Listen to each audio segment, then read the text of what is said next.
I'm wondering how I killed the stream.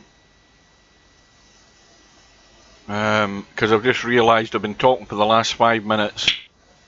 And wondering why nothing was happening in the chat. And I must have cancelled the stream by some means or another. I don't know how I did it. I just realised in the corner of the screen that I wasn't streaming.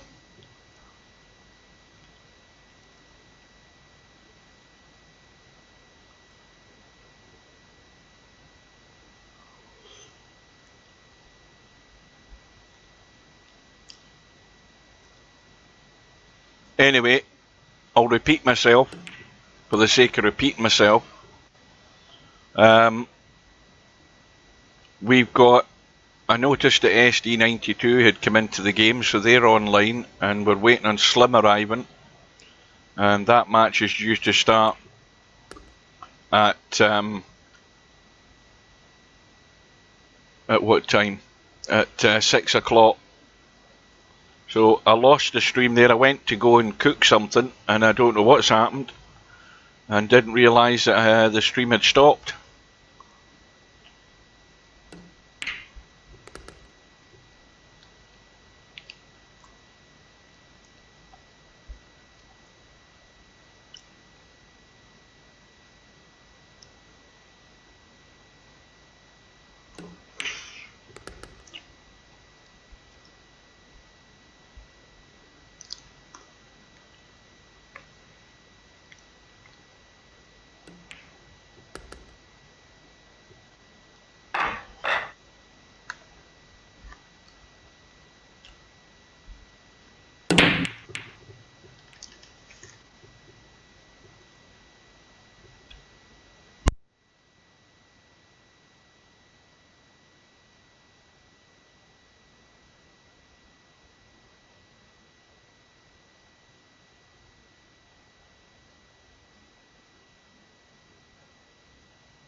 So if there's anybody still there who was watching the stream, apologies.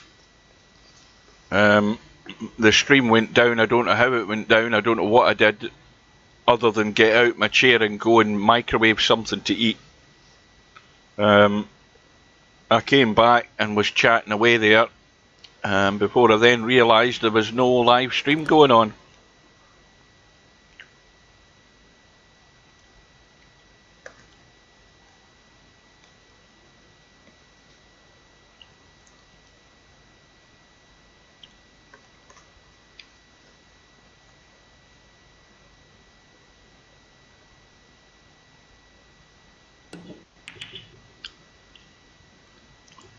Now, meanwhile, back in this match between Snake Eyes and Dirties, or Dr. Ties, however it is, Snake Eyes has opened up a 3-rack gap this time, 12-9.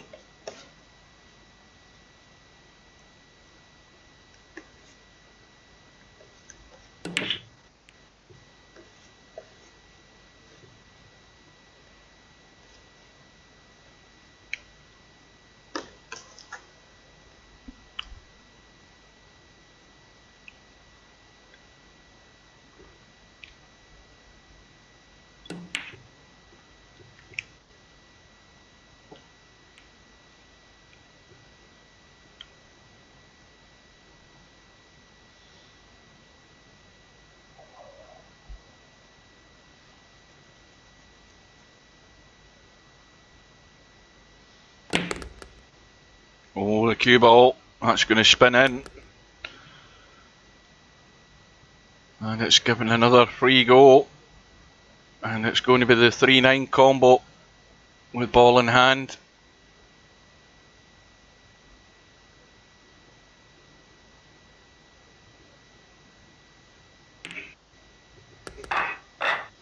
Well, that was a gift and a half.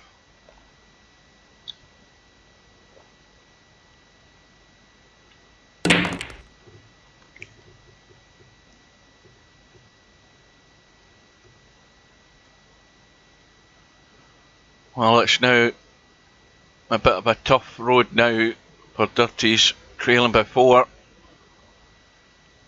Got work to do.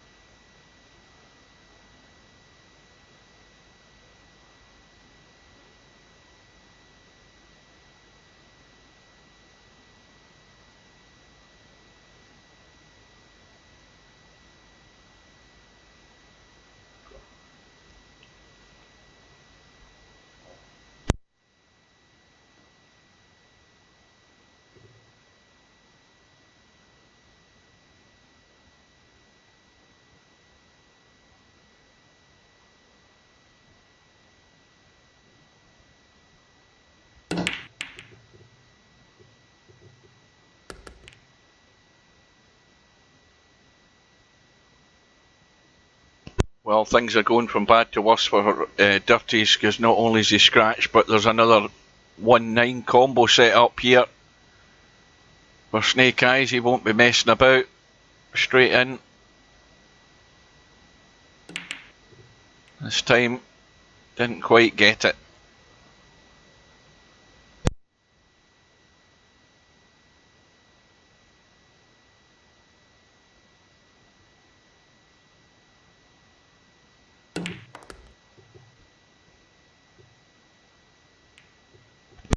Anyway, if anybody has rejoined the stream, my quickly prepared snack has been and gone. Apologies for killing the stream. How I did it, I don't know. But we are back underway. And that's going to scratch as well, I think, from Dirty, so it's getting extremely untidy here at the wrong time. And Snake Eyes once again, I think the third rack in a row with ball in hand.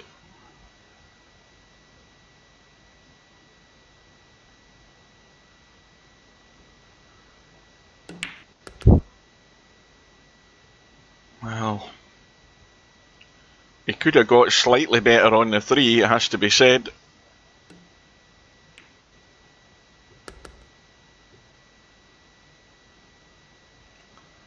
And this is not quite going to be as easy to get onto the 5, because he's playing this 4 at such a distance.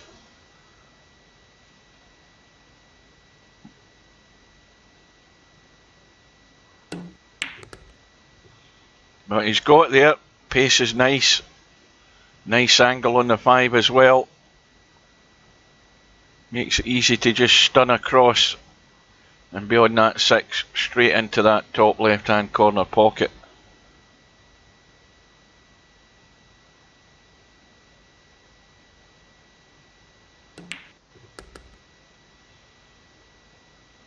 He doesn't want to be right on the rail. He wants to be able to get into this cue ball a bit so he can come back up towards the 7. He doesn't want to leave this too much of an angle if he can help it, so the closer he can get to the 7 up the left hand side of the table, the easier and simple it is just to drop onto the 9.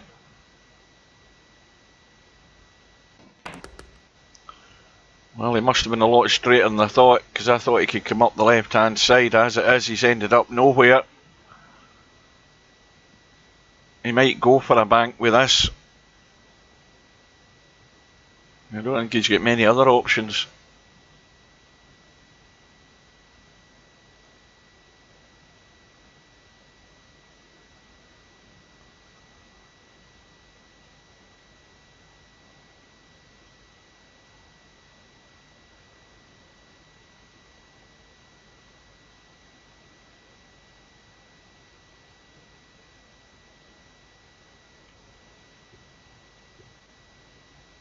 Well, that is not a bad effort as far as a safety goes. I mean, Dirties can really go for the bank, but he's got to keep that cue ball moving if he wants to get anywhere near this 9. There's a tall order, and if it keeps the line, it may well go in off the jaw. No, it hasn't quite. And he would have had a thin cut in the 9. And it may well be another one that's got away though.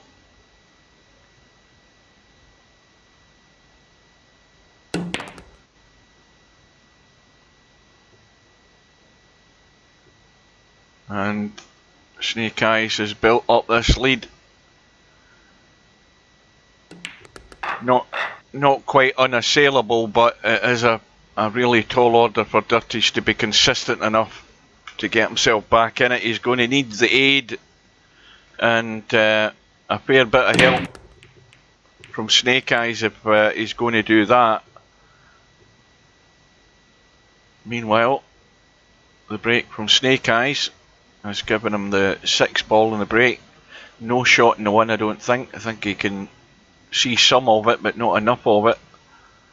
Well, he's got enough of it to cut it into the corner pocket, but he hasn't quite got there. But he gets second prize as a result, though.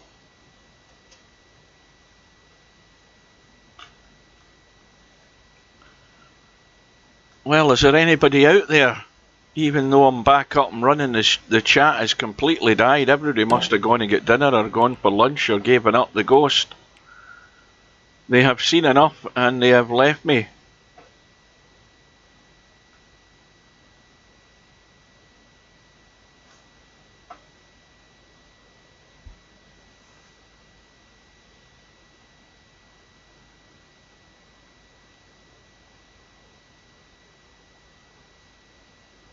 Oh, there's somebody there. A Mr. Simon Lacey. Thank God for that. I thought I was talking to myself. So, oh, Cobra's still there as well. Yeah, well, that's what I went to do, and I don't know whether you heard me, but I don't know what the hell I did to the stream. I don't recall pressing any buttons inadvertently, but I'm chatting away when I come back after I had nuked my dinner, and then I'm chatting away, and then I look at the corner of the screen and I realise I'm not streaming. Don't know what the hell happened. Anyway, we do know that SD92 has showed up. Whether they're going to remain, I don't know, but all that remains now is for One Pocket Slim to turn up if he's not already here, although I haven't seen him arriving recently. But that is the next match we've got planned for in about 28 minutes time if it goes ahead. Good afternoon, Jack Brown, or good early evening, however you want to describe it. It is 5:32 this Monday afternoon, and these are all first round matches in this year's Virtual 9-Ball World Championship. We've had one earlier on, one that actually had started just before I arrived home from work, and that result has gone through. Hairpig the winner. I think, what was it, 19 racks to 13 or something like that. So Hairpig is through to round 2. And of course everybody that loses a match ends up in the one loss side. You do get 2 goes at it in these tournaments. It's double elimination.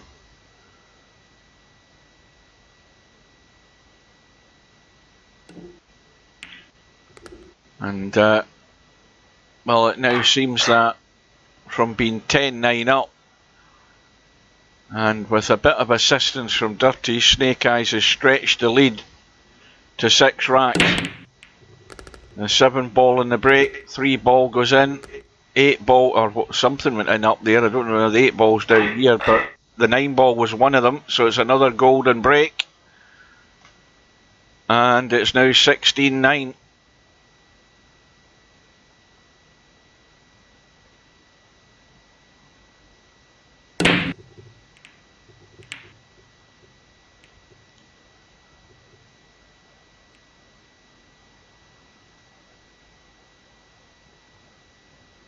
This time it's dry.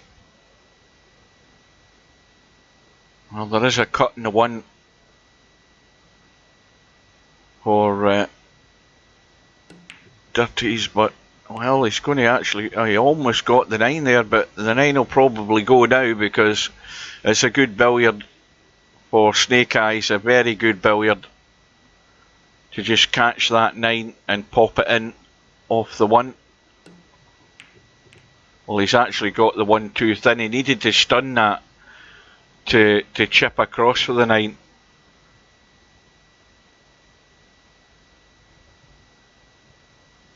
He had to get that one ball to go, the cue ball to go clean off the 1.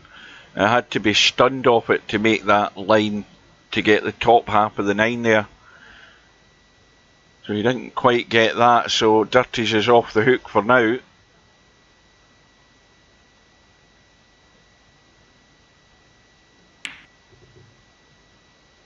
Almost scratched again, but he's and again almost fluked to 1.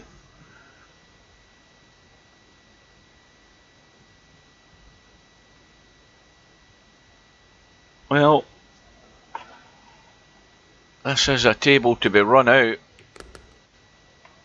If that cue ball keeps running, it needs to go a wee bit straighter on that too. It just means the cue ball wants to squirt away from the 3.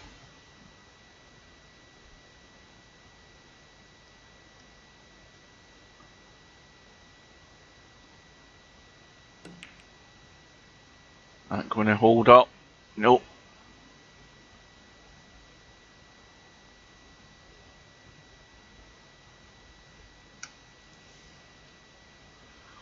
Well, it's not difficult to knock the 2 in. And the line is there. You need to be nearer the 4 ball though to get the line. You see that he didn't go close enough to the 4 ball there. He should have set himself up better. Sometimes maybe even a little bit of right English just to straighten the cue ball slightly, but he didn't get himself set in that one. He needed to be much closer to the 4 to make the angle to get to that 2. But anyway, he gives ball in hand once again, one way or another, to Snake Eyes.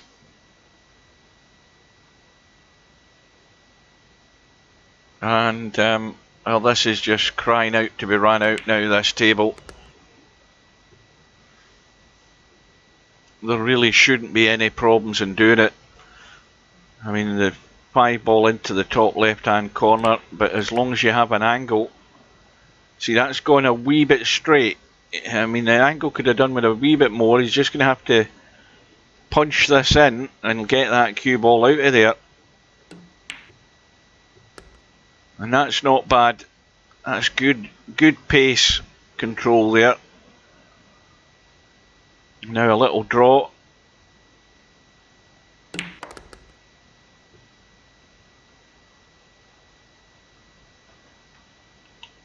And so Snake Eyes marches ever closer.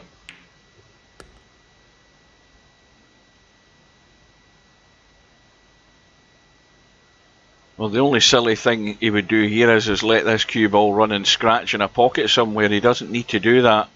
Just needs to chip it in, get the cue ball up the table. You see where it was heading? Well, it was almost going in that direction. That's the crazy things that can happen when you just let the cue ball run loose when you don't necessarily need to let it run as much.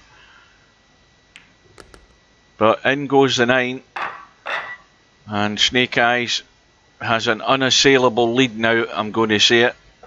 It's very unlikely, extremely unlikely, that he's not going to win 2 racks in the not too distant future to seal the deal in this match. And that's helped straight away with the 2 ball going in on the break. He's on the 1. He might be running away from the 3 though. Yeah, I think he's just trying to draw back, take it into that corner. 4 ball is fine, 5 is fine. The problem is that ball there. 6 ball isn't going anywhere there, so there's work to be done in order to improve that situation. Now let's have a look at this. You know, he could actually be greedy here and punch the 3 in and come around the rail and get into the 6 and 8 and just hope that he finishes good on the 4. That's what he's actually tried to do. He's took a risk, and it's actually Well, it's not worked out that great because he's not now got a good shot in the 4, and the 6 is still not open. Although there's a half chance there at a combo. It's not great, but that's what he was trying. He was taking the risk of trying to open them and still have a good chance in the 4. It's always the risk that you take. Well, he had too much angle there to hold behind the 9 if that's what he was trying. But I don't think he's got a lot to worry about, Snake Eyes. Just going to be a matter of time.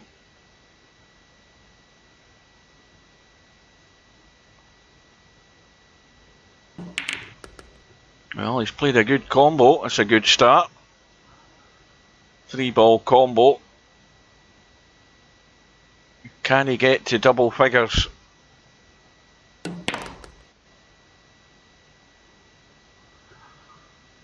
Well, this is a thin cut back into that middle pocket. It does go. He's actually overcut it, believe it or not. And he hasn't quite got the pace to get good on that 6, but it means that Snake Eyes is left with work to do.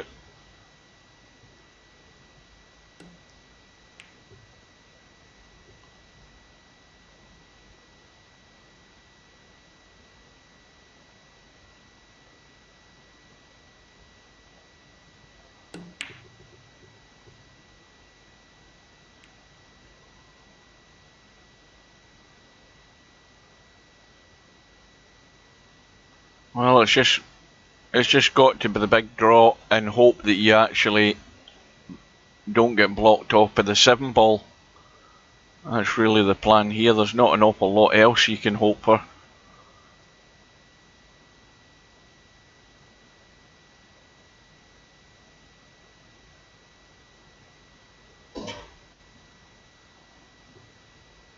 Well, the kiss on the 7. That's not really helped a great deal. And that's 6. From there it will cut. The cue ball's going to be running. It could easily squirt into the middle pocket. He's avoided that, but he's not got enough running pace to get down in this bottom left hand side. And he doesn't have a bank either because the 9's a blocker for that one.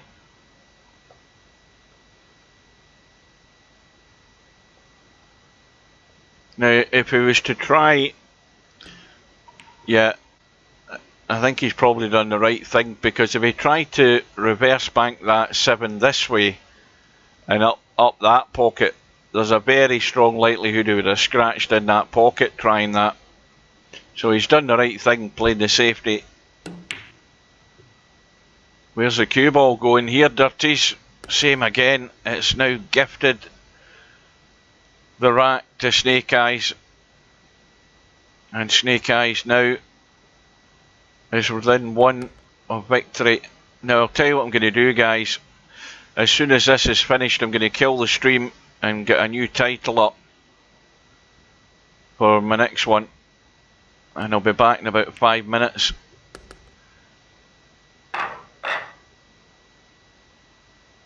So it's Snake Eyes to break, leading by 18 racks to 9, and basically, well, from what I can remember, from being 10-9 up, he's won 8 in a row, one way or another, and just ran away with the match.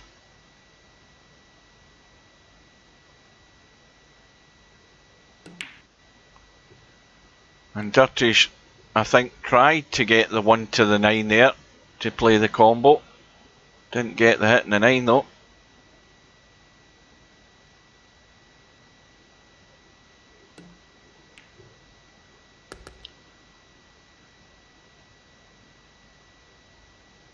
Well, these are tough, these shots at this distance on these pockets, and especially when he's very adjacent to the 3, but he's played it well.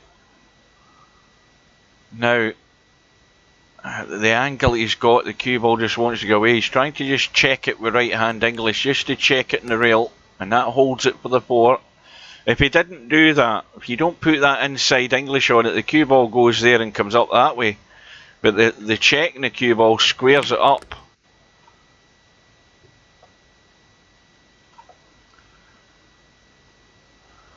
Now, what's the best way to play this? Up and down the table, I would think.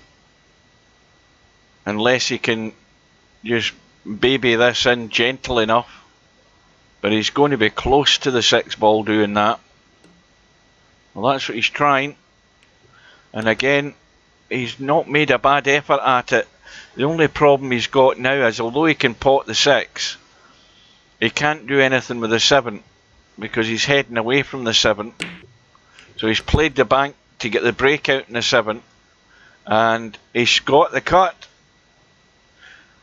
He's got the cut. It's not easy, but he might as well have a go now that he's done the hard work and trying to break it out. He's cut it away. So Dirties lives at least for one more shot, if not 2 or 3, because he can cut the 7. And it's very unlikely he's not going to be on the 8.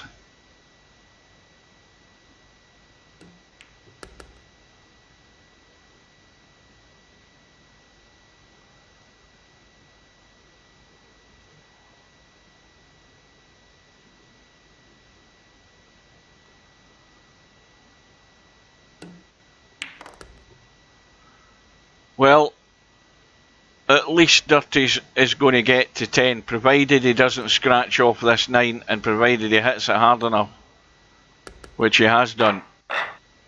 So he's got double figures, and he's also got a ball in the break. The 8 ball's gone in, and I think he can see the 1, but look where the 2 is, at the opposite end of the table. Oh, is Jose playing as well? Has he arranged his match? Well, Dirties has got a fluke there.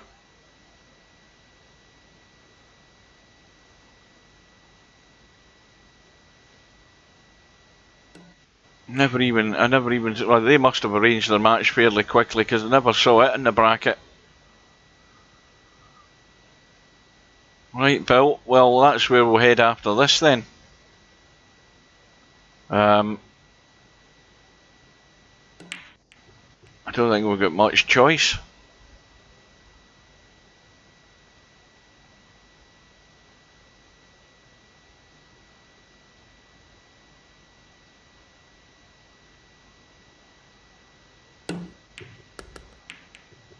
A good cut there. And he's going to need a thin one in the 2. Well, this rack is there for Dirties. The only major problem will be 5 to 6. 6 ball down in the middle of the table. Plenty of room to get to the... Is that the 4 ball up there? And the 5... Well, now that I mention it, I don't think the 5's got all that much room to get past the 9. It will go. I don't think Dirties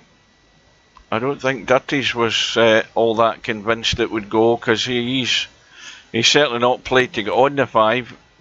Played for the cut, and that is unlucky, and that is game over.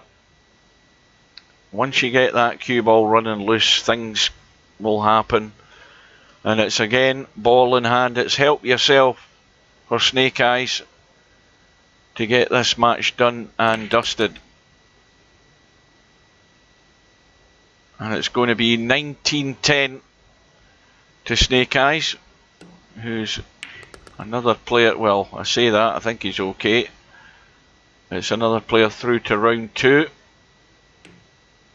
That's that going to hold? Yes, it is. And that will give us a chance to get an update on the bracket. Meanwhile, I can see that One Pocket Slim is not here, and I saw that SD92 was earlier on, although having a look, and I think SD92 is in the chat. I think I saw the name there. Yeah, I just saw it popping up. Right, so somebody is still asleep in that Wink at Me hairpig room, and we will look at the bracket from top to bottom because we need a bit of catching up here by the look of it. Yeah, there's a match that started at 6 minutes past 5 between Jose and Simanx. We'll go in there in a second. And the other match that was next on the agenda was that match between One Pocket Slim and SD92, which is due to start in about 9 minutes time. So in the meantime, let's pop in and see how things are going.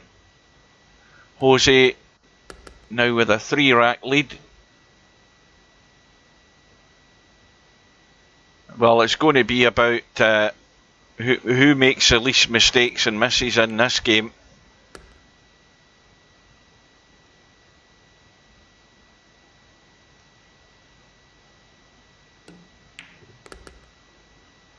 Let's just going to find a gap.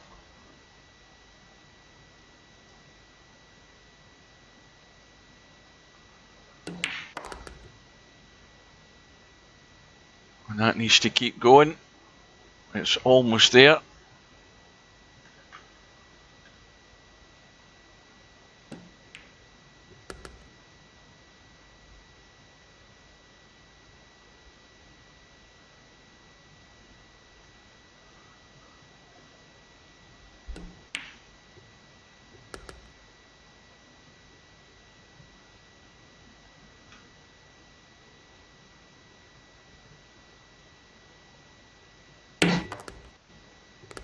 And that's what happens when you just start running things. And Jose's been gifted the rack with ball in hand.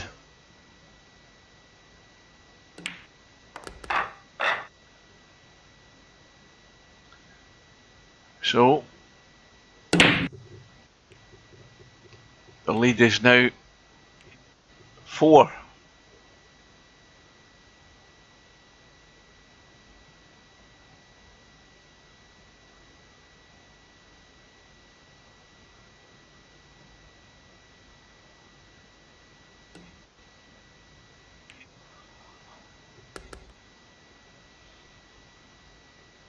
I don't think I've ever seen SD92 play either, so I don't know what level they're at.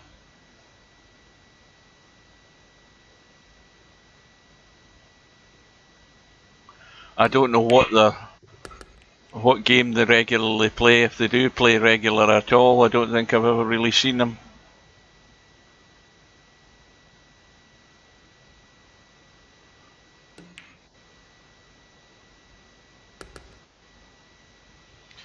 But provided that One Pocket Slim turns up, then I had every intention of actually restarting the stream again there, but I don't think we'll bother now.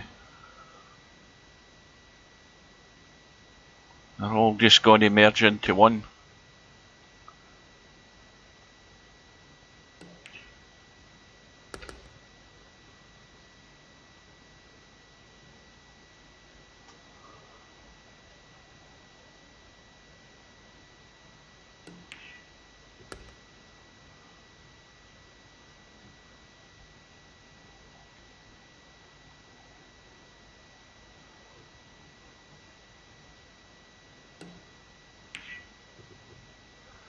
And hanging the 6 as a gift. Can Simanx take advantage of it though? Oh, that's what I meant to check. Ah, bloody well. Oh, he's got a Union Jack now. I thought he had a Scottish flag at one time. I might be wrong.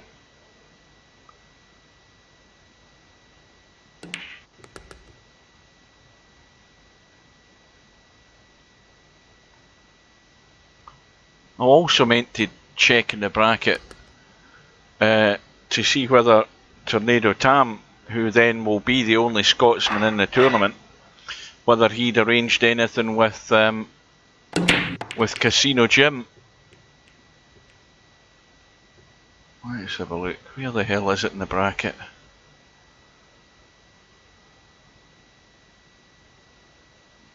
I cannot see that.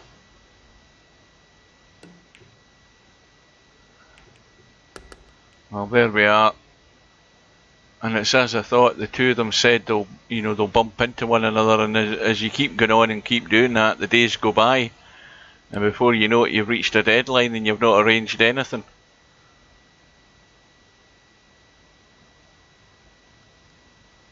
I bet you neither of them have sent each of them a proposal at all. But Casino Jim's usually on late night his time. He's never on at this time of the day.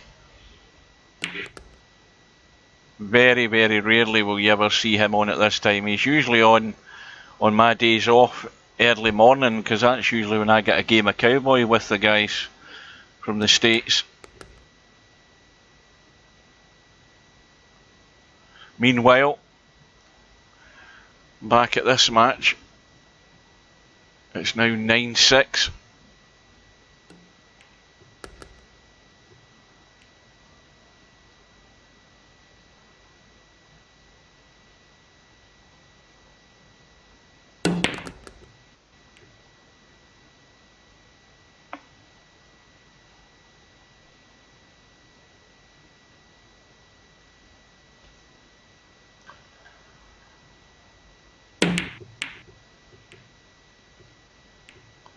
Oh, that 9 ball goes in. And that's another bonus. It's now back to within 2.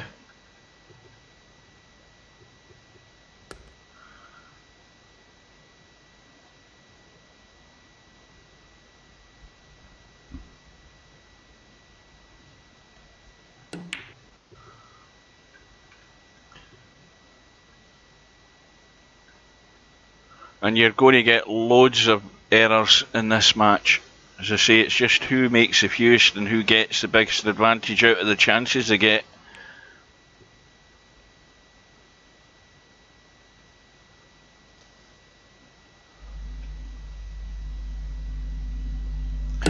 Well, I still don't see. I don't see that Slim has come online yet.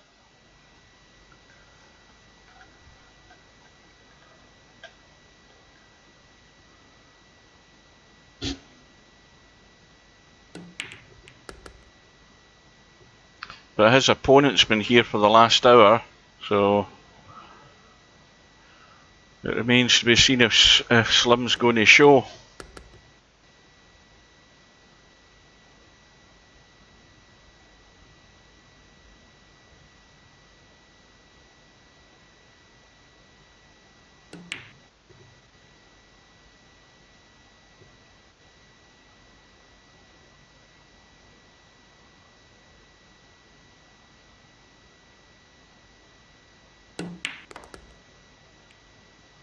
Well, that little brush in the 4 and the little bounce in the rails got him perfect on the 4.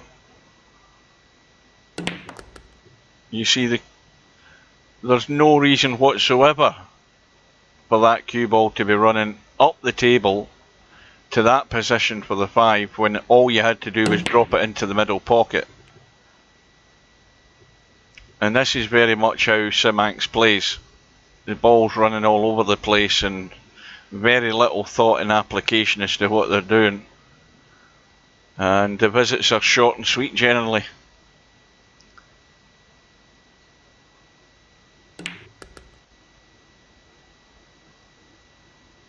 Well, Slim has arrived and we are just on the hour, and that match will be getting underway, and that's where we're going to head. We'll let these two guys battle it out. No doubt we'll see a result come through on it, and we want to have a look and see how SD92 plays. Jose with this cut down the rail to give him the 3 rack cushion, or I say that again, the 3 rack cushion, So we'll leave this room, and we can see somebody still asleep in that room. Is there any moderators there to toss them out the room? So we're waiting on the One Pocket Slim SD92 room to go up, and we're going to head in. We're in and waiting. Again, all of these are first round matches. SD92's arrived. Straight away we can see the ratings 1784, which would tend to it would tend to have my alarm bells ringing for their fate in this match once Slim gets in. Who's Yama?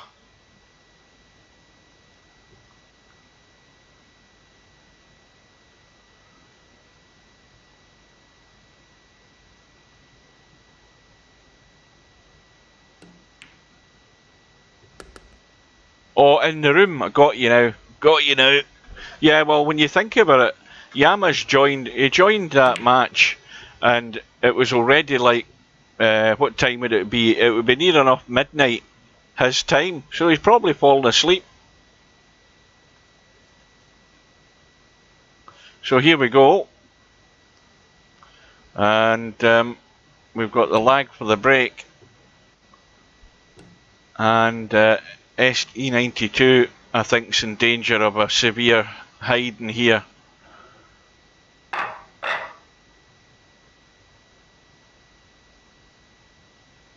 There could be critical damage inflicted here by Slim if Slim keeps his concentration. He's won the lag, he's got the break, and he's got a ball in the break and a shot. But the thing is Slim might just end up in the same problem Bill had, where the sloppiness creeps in, the full focus isn't there, and the concentration begins to wander. So that first cut there by Slim hasn't quite read it properly, and we've got SD92 playing with a house cue. So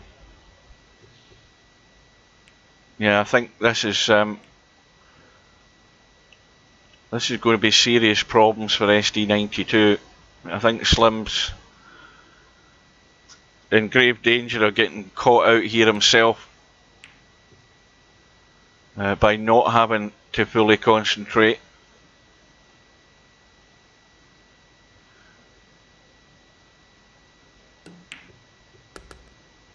Well, let's see what SD92 is made of, whether they can surprise us. Well, Tommy Yu has arrived, and his match is due later on as well.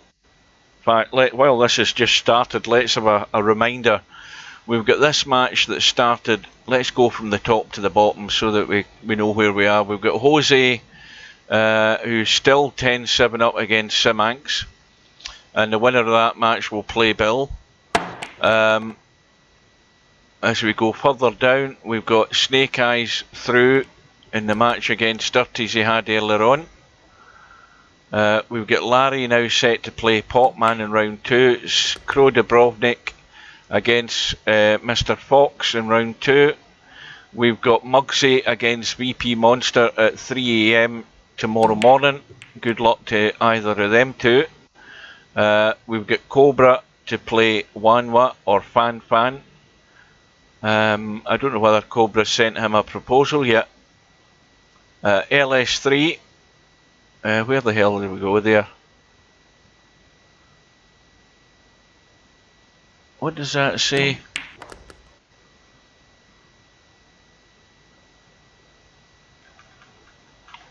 Yeah, it is LS3. I had to get out of my chair there to read that. LS3 is set to play circuitry at some point. We've got Cheeky Chico to play Tommy Yu. Right, so you have sent him loads and you've not had a reply yet. I think it's a case of grabbing a hold. I mean, he might well turn up later on this evening. But Cheeky Chico and Tommy, you are due to go in 55 minutes. Bedhead is through to play the winner of Linus and Da Great Guru, which is scheduled for 8 o'clock tonight. So another couple of matches yet. That match between Tornado Tam and Casino Jim still to be arranged, and then Stubb plays on Tuesday evening at 10 PM, and I'll be there for that one. And then there's these other matches, as we mentioned, for a couple of days' time. And this is the one that's going ahead at the moment. And that is about it. So, back to the match. And this first rack is just completed. And Slim is off and running.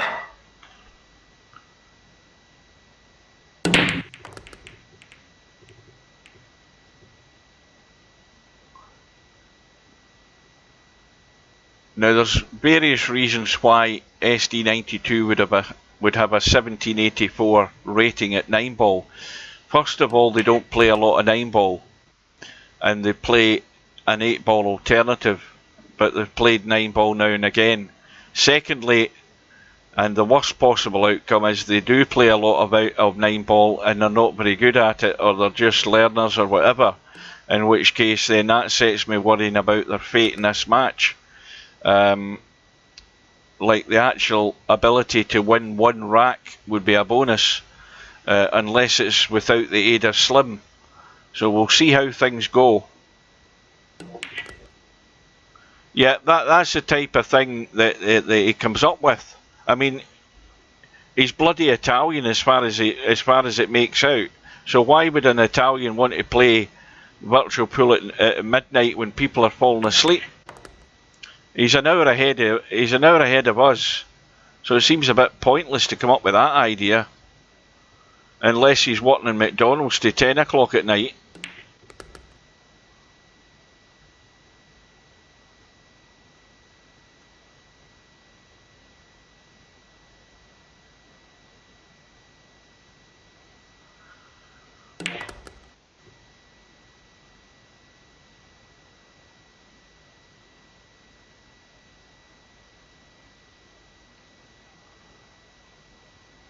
Now these, a lot of these relatively inexperienced players can get,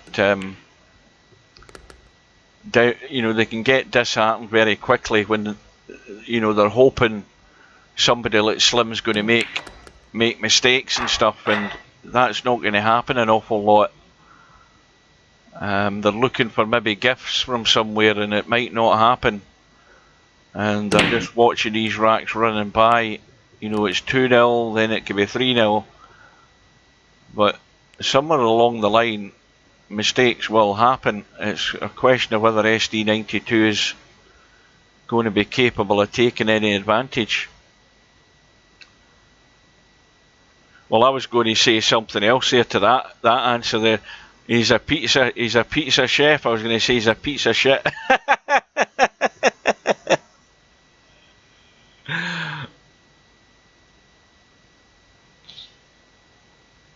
Yeah, I'm up at 4:30 in the morning. There's no bloody way on earth you'd ever get me in a match room for any tournament at midnight. You can go and swivel with that idea. Not on your Nelly. I am well away in Cloud Cuckoo land at that time of night.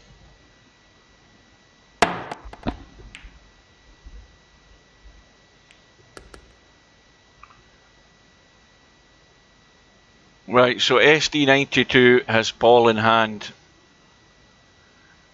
A little roll through in the one. Now this is where you have to be thinking about what you're doing. You see, he's now played a draw off the one. Got a high cut in the two, and no set-up process whatsoever. So, yes, I do worry for their fate, I'm afraid. I always like to see that somebody's thinking about what they're doing, and immediately there on that shot is strong evidence that we're not going in for an awful lot of the thinking about what we're doing routine. And as long as you use that strategy, you've got zero chance of winning the match, and probably just as much of a chance of winning a rack in the match. That's how big a gulf there may well be here, I'm afraid.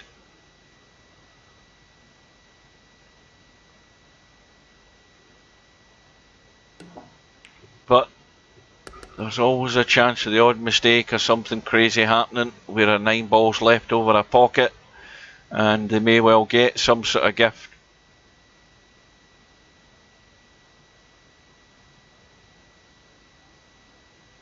Let me just adjust that chat. Hang on a minute.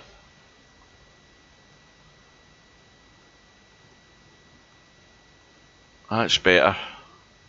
It means I can now see where the hell people are from. Well, we know Slim is from the States. Although I can't, I've bloody still covered up the flag. SD92 is from England.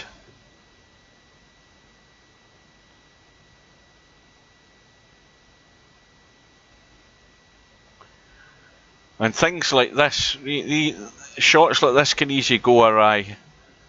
You know, cutting this 7 ball in and the cue ball running.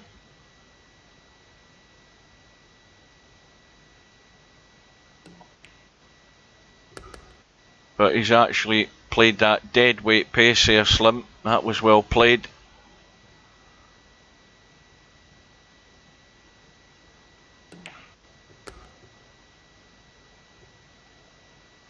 Simanx. What the hell does that say? What does Tito mean? Title?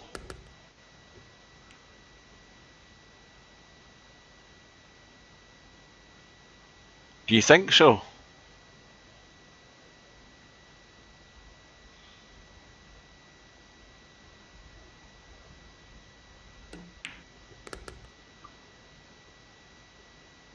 Well, it's now 3-0 to Slim.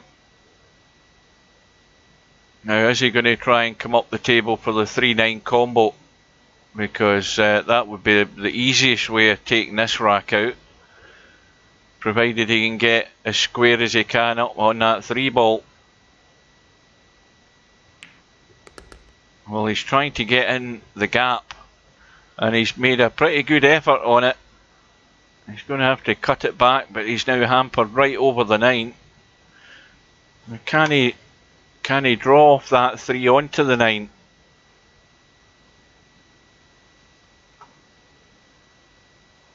He's looking at the 9. I think he's just trying to see if he can actually dig into the cue ball and draw into it. And just pop it in.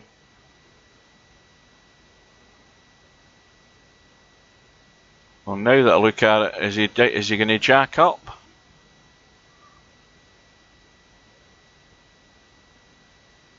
Yes, he's jacking up for the draw. And he hasn't got there, but he's got a bit of running luck there.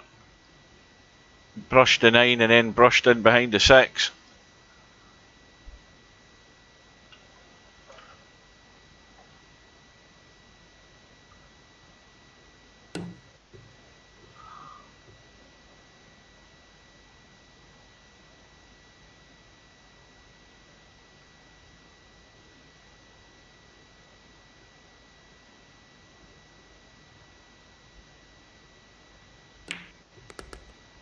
So Slim with ball in hand. Again, you've just got to keep your mind on what you're doing, regardless of what level the opponent's at. It's looking extremely favourable in terms of Slim's chances of winning this match, but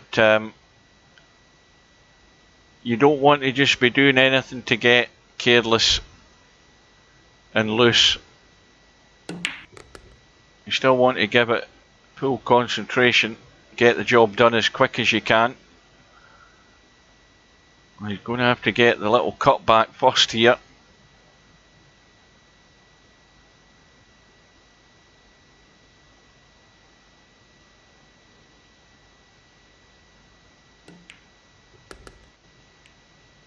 But again, it does show that long-term experience in this game. You know, years at playing this game. And crucially and more importantly, real life experience of the game. When you factor all of those in, it will generally bring out some big gulfs in the difference in quality of people that play Virtual Pool 4 online. And we're certainly seeing that here. There is a vast difference in ability in this match.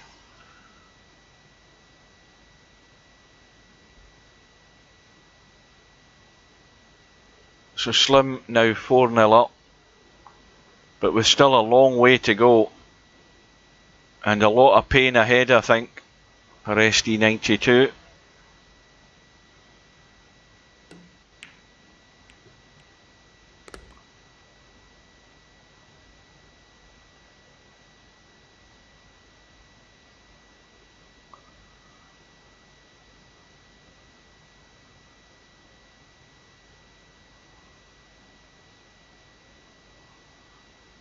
So how does Slim get to this 5? Little brush in the 5. He's just gone behind it.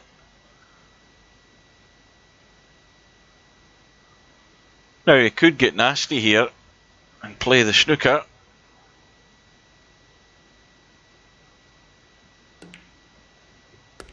He's going all out for it.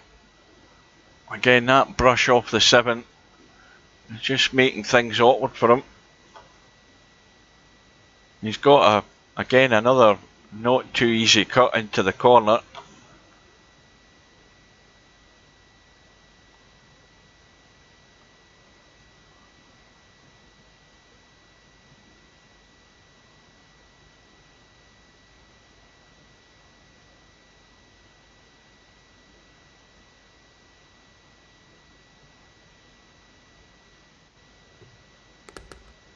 Cue ball. Well, this is ST92's chance. This is the chance that would be few and far between in the match, but he's got one. And can he get onto this 8 ball? And that's where the problems lie, in the technique and the knowledge and the skill just to play the simple little draw shot, and that's not going to get to the rail, is it? It's just got there. Now that's why it's so difficult for inexperienced players to be good at this game. You know, unless you start learning the fundamentals of shooting balls and doing things with the cue ball, unless you learn those, you're a long way off from being a half decent player to play in these sort of tournaments and get any joy. Yeah, it's fine to do it for the experience, but there is a big learning curve for a lot of players in this game. If you come up against long-term experienced players in Virtual Pool 4, you're going to be in for a hard time, no doubt about it.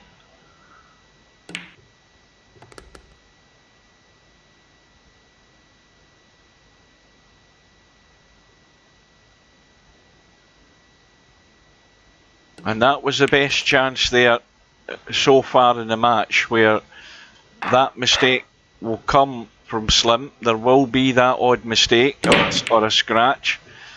And from ball in hand with just the 3 balls there, SD92's struggling big time.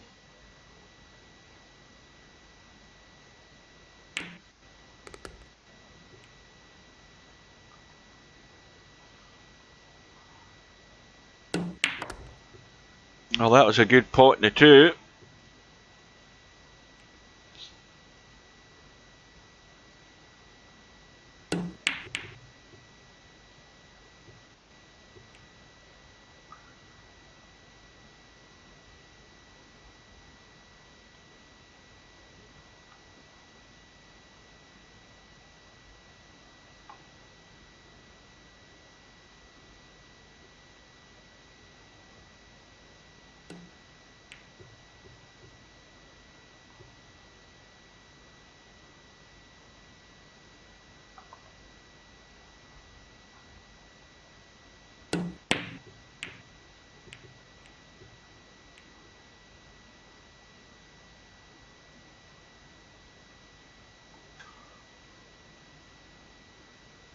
4 rack gap now for Jose.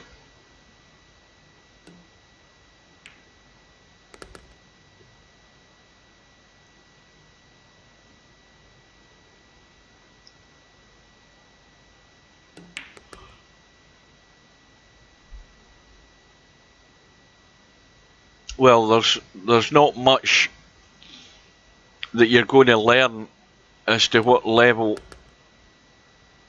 that Slim plays the game at. It's a pretty good level. He'll generally go for his shots.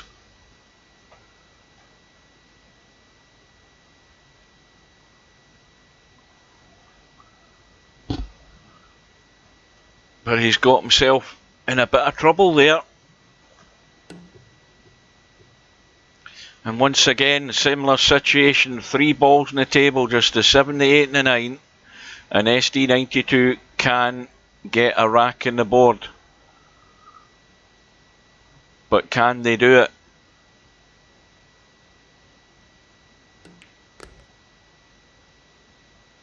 And this is all just about hitting and hoping that you do get somewhere near the 9 and have a shot when you're, you know, unaware of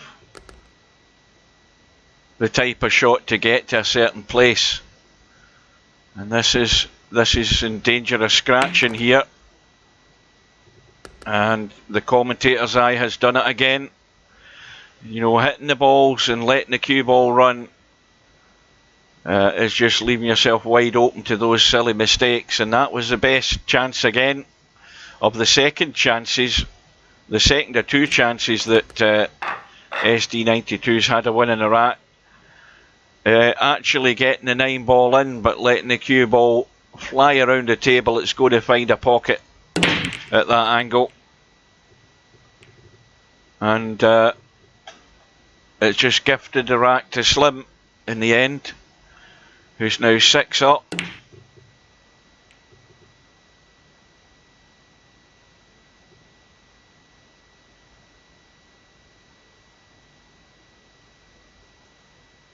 One pocket Slim has got 2 pockets in his profile pic, has he? Oh, I see what you mean. Yeah, I've got you now.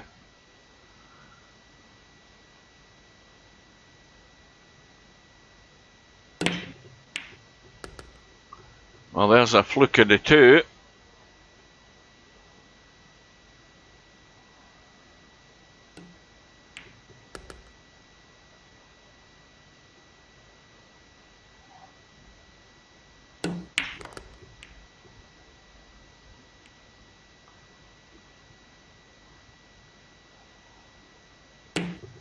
And again, with these this level of player, you don't know exactly what they're going to do. You just let them hit the ball and see what happens, because you can't necessarily get inside their head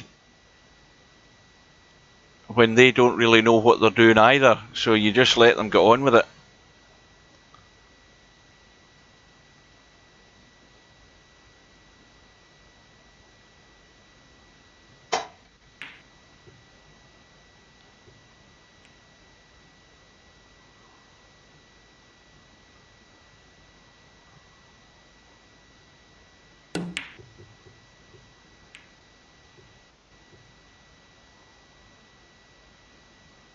Well, I think SD92 might have got away with that. I don't know how much of the 4 is shown. I don't know whether that's enough to pot the 4.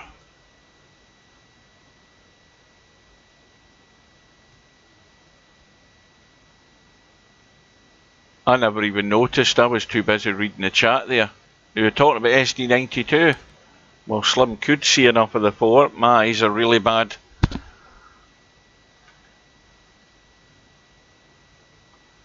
Who jumped here with ball in hand?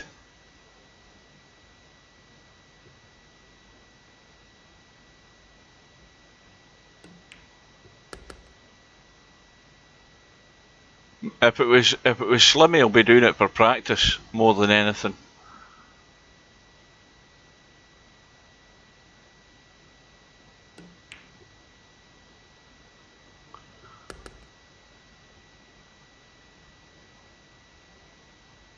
Well, this is a... Well, it's not that much of a testy one, but it's just a blind pocket cut. Got to give it full attention.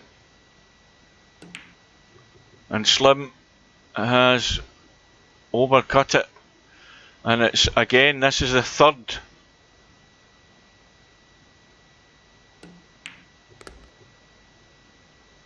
Yeah, well, that's what I'm saying. Slim probably do it for practice more than anything. So here's SD's chance of getting a rack on the board.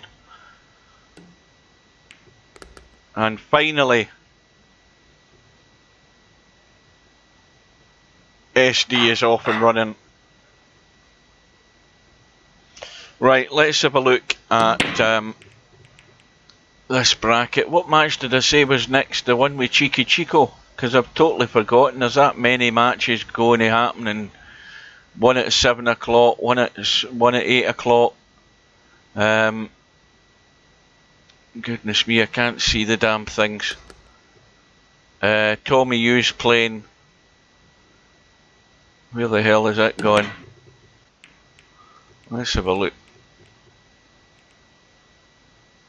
Oh, it's 13-12 according to that now with Jose and Simax. Right, let's go into that one. Oops.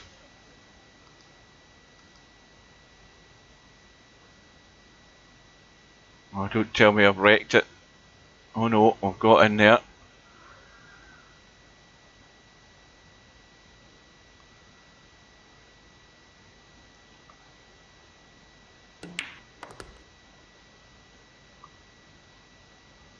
I needed to run another foot.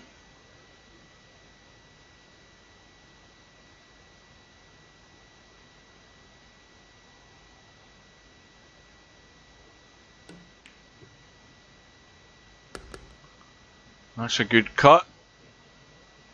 And this should be Jose getting back to a 2-rack lead. It should be a say. He's gone and left himself a bit of work to do here. He's going to have to punch this in to get that cue ball out and across. And he's now got himself the angle to get up the table. The question is whether he wants to play this in a weight to get either short of the 9 so he can play it into the left middle, or run past it like that to leave it into this bottom right. And I think he's just gone far enough.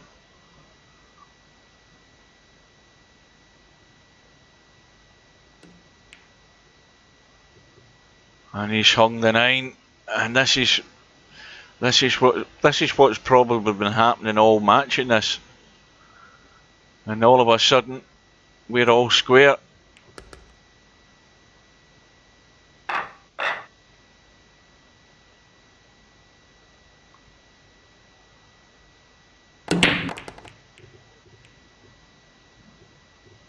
And of course, going back to that match with Slim and SD92, the reason I'm saying that Slim should be fully focused is he's looking to get racks run. He should be looking to get himself onto that top 10 leaderboard. And it's a perfect opportunity for him to do it.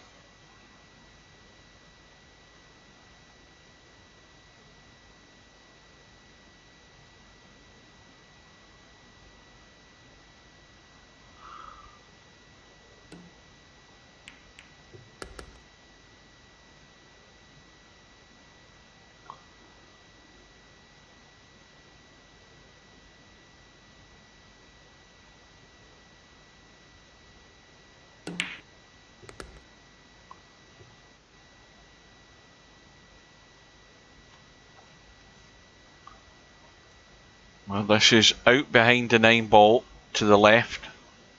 He's playing this with top. He should be digging in a bit here. You see, that's where the control isn't there for Jose with that shot. That's not the way to play it. He had to dig into that because when you dig into it, you get the cue ball to go that way, so that you're on the 6, and that's how easy it is for players just not to get in shape and to lose shape because they're not playing the right shot. And again, a perfect example of it, Jose playing top when that's not what he wanted, because he had no control over it. And it's very easy just to get yourself into bother when you don't play the obvious way of getting to that next ball.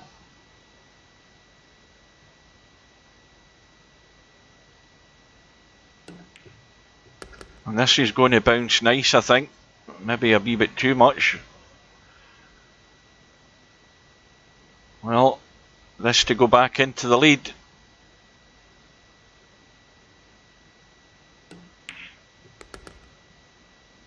And it is true about these big sort of tournaments.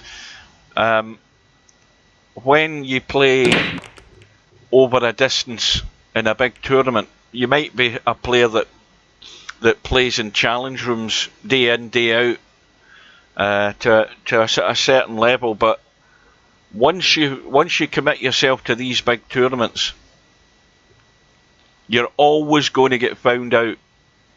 I don't care who you are, how often you play in challenge rooms, but you are going to get found out over the distance as to what your ability is.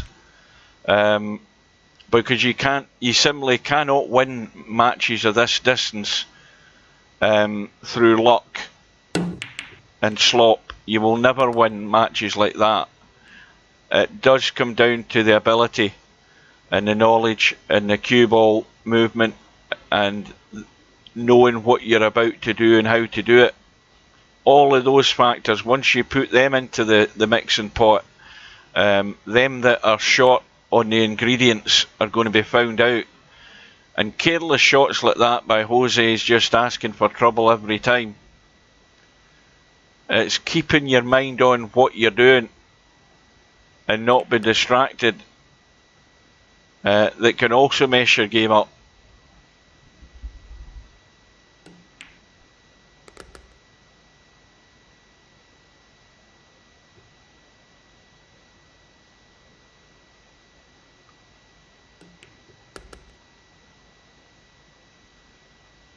Well, this is going to have to run, I think. I think the angle's not good on the 6.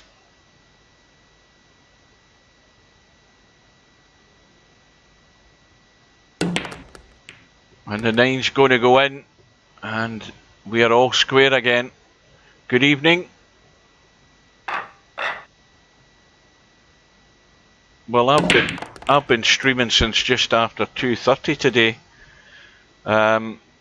Well, the story from Mooncake is that he sent a proposal 3 days ago or something like that, and it turned out that who was it he was playing again, because I've forgotten. I've been looking at so many names over the past few days, I've totally forgotten. Anyway, whoever it was he was playing accepted it about 40 minutes before the match was due to start. And the problem with that is Mooncake wasn't around. And so the room, Gung Ho, that's right. And Gung Ho accepted it 40 minutes before the match was I don't know what, I think, or something like that, I can't remember. Accepted the time, and but he hadn't accepted it soon enough for Mooncake to find out. And the trouble is, when Mooncake arrived, the match had already, the room had already gone up, and he'd been forfeited. So I told him on the stream last night to send a message to Tin and get him to open it up. But he has to then, he has to liaise through Tin, and he has to talk to Gung Ho, whatever language he speaks, I don't know. You don't know what sort of things are going on, whether it's genuine or whether it's a bit of gamesmanship that's been tried there. I mean, in Gung Ho's defence, I said last night, well, he could well have been having, you know, he might not have checked his emails for 2 days, and then he checks it and sees that the proposal's there. So you have to give everybody the benefit of the doubt. But the decision is not in his hands anymore. That's up to Tin to decide. Meanwhile, Simanx has missed the 9. Jose with a shot to go back into the lead. And a reminder for anybody who just arrived, we've got a couple of matches going at the moment. This one and the match between Slim and SD92. Well, it could be. That's the point. Is we don't know, and you know, we can't make any decision on it.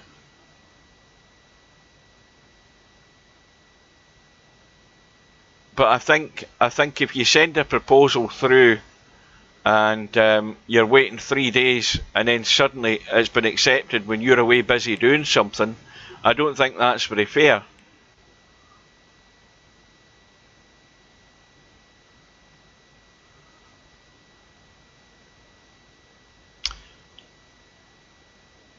So Simanx has somehow got back into the lead, and Jose saw his lead. Well, Jose had pretty much the lead when we watched this at the earlier part of the match, but now he's seen it dwindle away.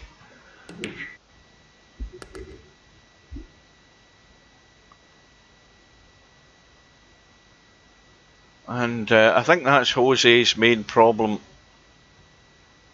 with 9-ball is the attention span, is just keeping the focus, because he can pot a ball and then sometimes the shot choices, the particular way of executing a shot might not be the quite right.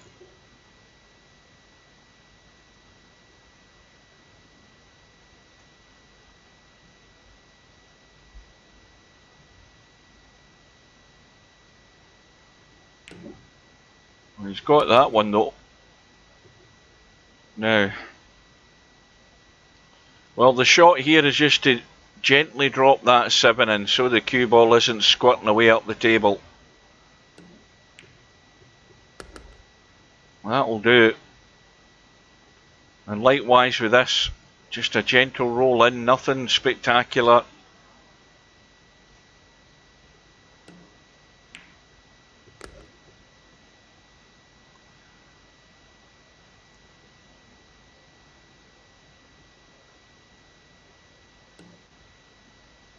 So now we are back all square.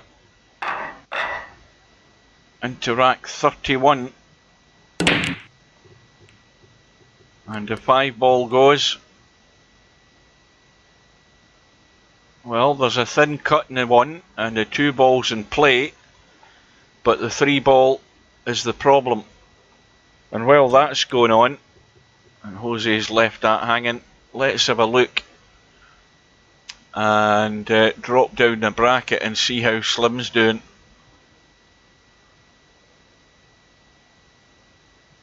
If we can find it.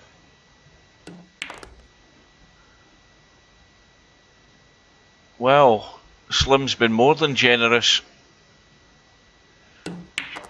SD92's got 4 racks on the board now.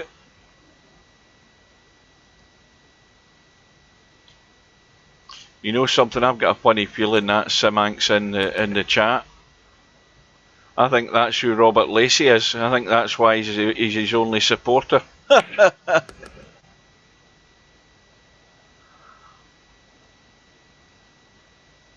think that's who that person is.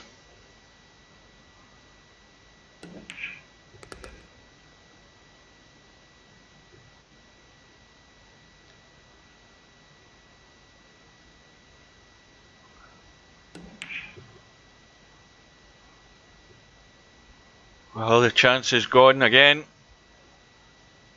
And as long as Jose leaves the angle on this 8, he can get himself good on the 9. He's left it a wee bit straight, so once again he's going to have to force this. He's going to have to punch this in if he's going to go forward, or he's going to have to dig deep if he's going to come back. Well, he's gone forward, the pace is not bad, just a wee bit too much. It just kept running. And if he's going to cut it in the middle, he's going to have to draw that in so that he avoids going anywhere near corner pockets with this shot. He's went for the bank, he's got it, and he's got the lead.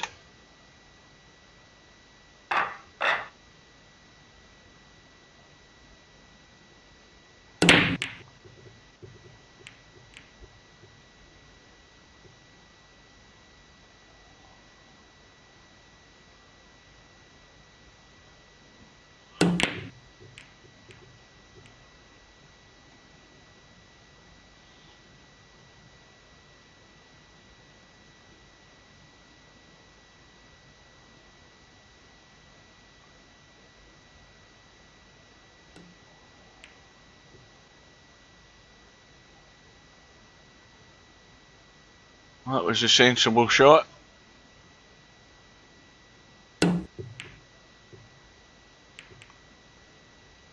Because it brings forth the error. Now, pot the 1, get the cue ball out for the 2, pop that into the top corner, 3 into the bottom corner, and back up the table for the 4. But again, Jose is trying for this 2-9 combo when it was easier to actually pot the 2. Or is he trying to lock the cue ball up here? Yeah, it's far easier just to pot that and then finish behind the 2 and pot it, and then pot the 3 and get up for the 4. Because the 5's there as well. It would have been more obvious to do that than it would be to draw up the table that he did.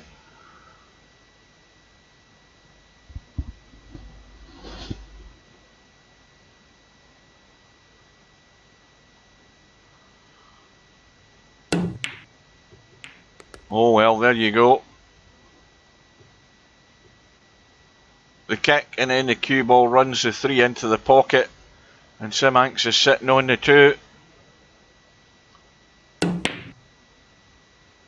Far too heavy, considering the fact that the 5 ball is up the top end of the table and the cue ball was heading that direction. No need to hit that at that pace.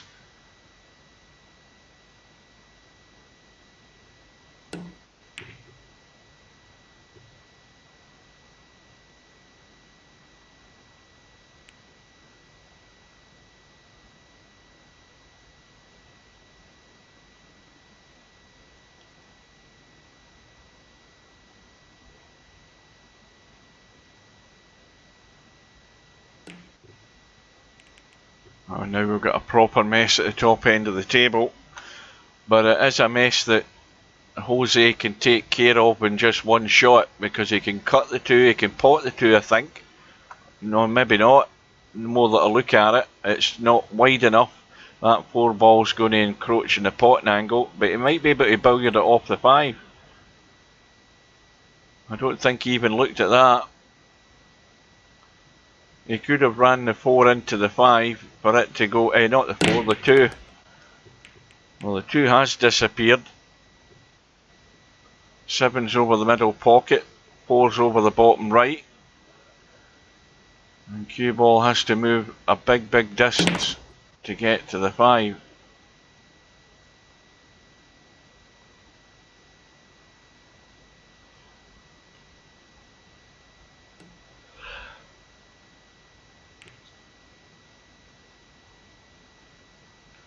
Well, Jose can run off the 5, try and get down into this bottom corner.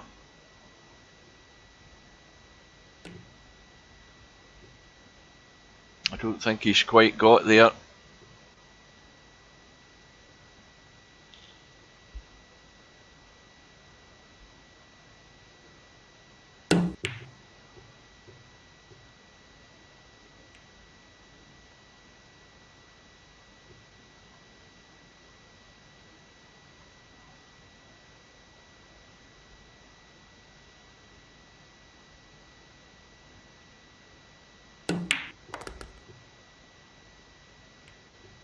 Well, that gets rid of the 7, but no joy in getting on the 6.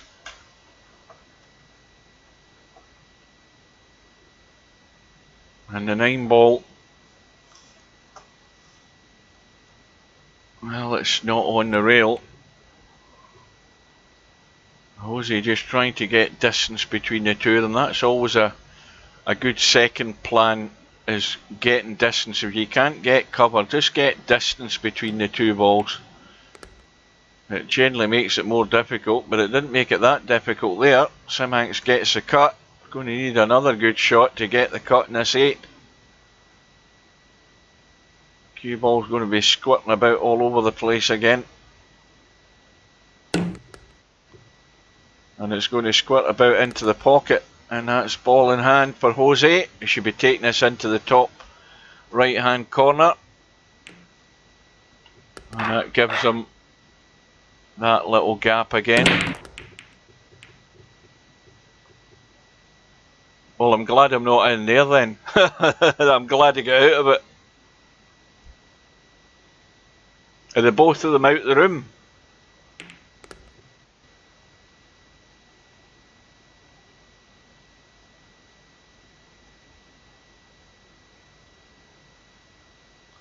Well, that's one thing I'm not going to do. I'm not going to try and join it from the bracket.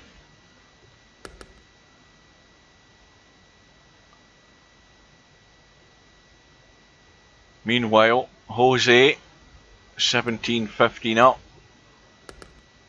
Shot in the 3. Now, he should be out here. There is no reason at all that he should not be running this table. I mean, this is just a simple job. I think he's got the slight angle in the 6.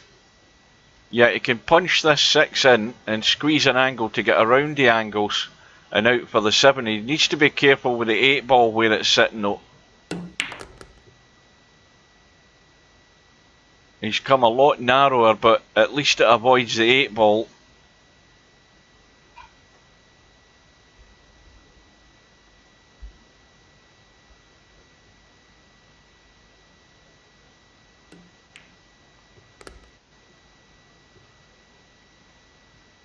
And now he should maybe, let's have a look. I can just let this run plain ball. He'll drop into place. So he's going to be 1 away from round 2.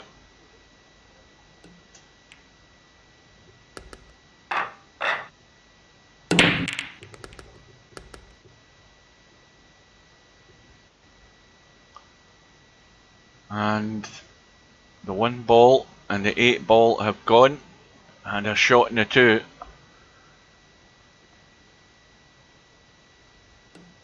And he should be out here as well. This should be match for Jose here. Just needs to concentrate on what he's doing. He knows what he wants to do. Just get down this right hand side here for a shot in the 4. Well, he's leaving it awkward again and at distance, and he's going to have to go up and down the table again as well. And Cheeky Chico is in the building. Well, he's tried to hold that at a nasty angle. It's a nasty cut. Might even run over towards the 6 off this.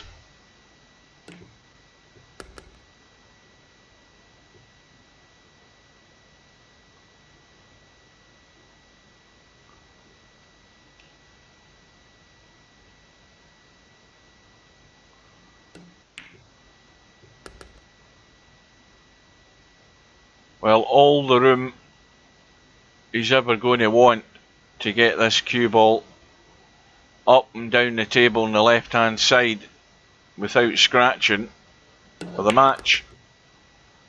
And that's going to get the job done.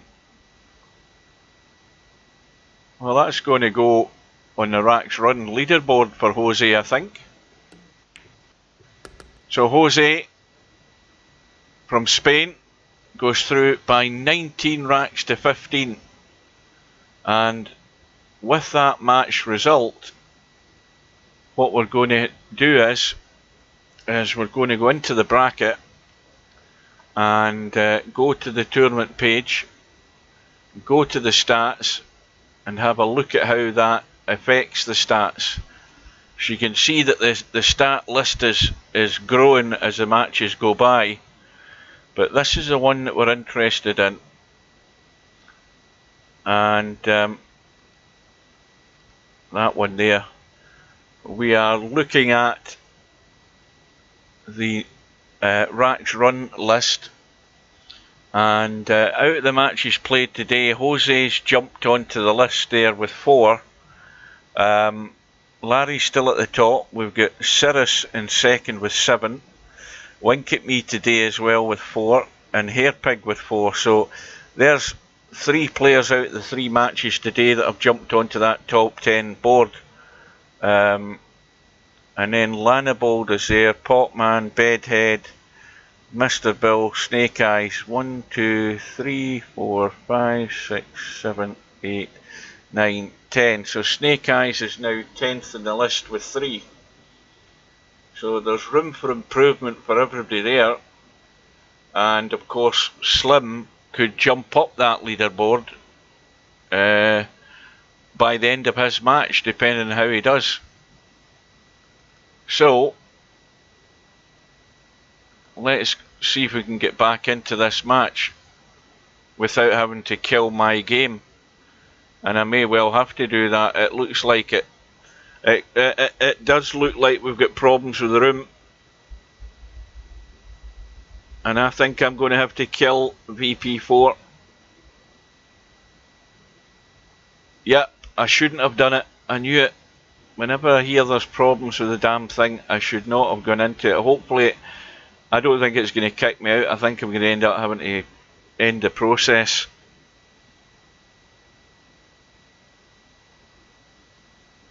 Which may well end up killing the stream as well. But if you hang on, I'll be back straight away. We'll give it another minute and see what happens. I've hit the escape button. That's now got rid of the on-screen message, but whether we can get back to the lobby is a different matter. I doubt it. I should have just kept an eye on the score on the bracket rather than trying to go into the room. There's definitely an issue with the room. In fact, probably both of them should have went and restarted their VP4 before they had rejoined the room. Right, I'm going to end the process. I'll be back in a couple of minutes.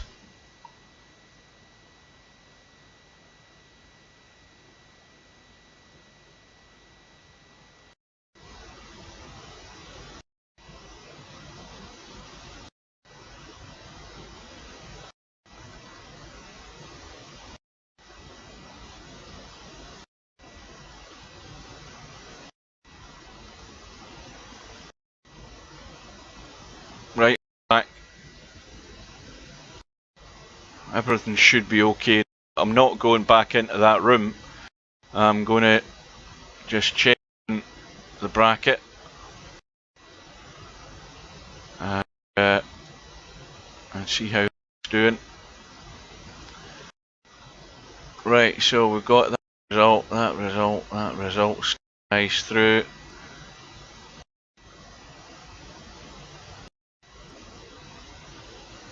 Mugsy VP Monster at 3M in the morning.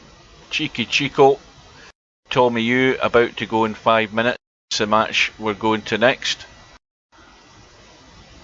And then we've got another match lined up, provided both players turn up. That's Linus and a Great Guru at 8 o'clock, and I think that is it for the night. I think that covers all bases, does it? And we've got this match where Slim is up by 14 racks to 4 at the moment.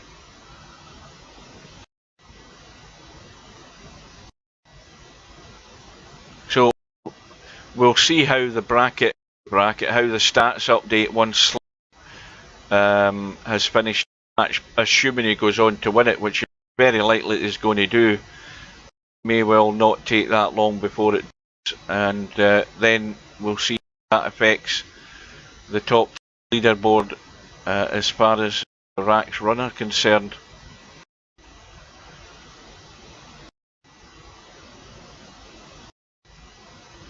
Well, Tornado Tam has come online. Again, maybe in the faint hope that Jim's going to turn up at this time of day when I've never seen him here.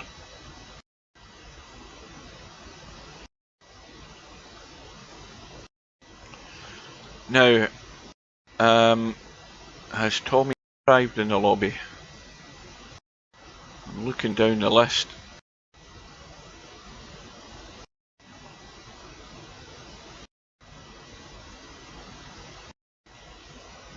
I don't see you there.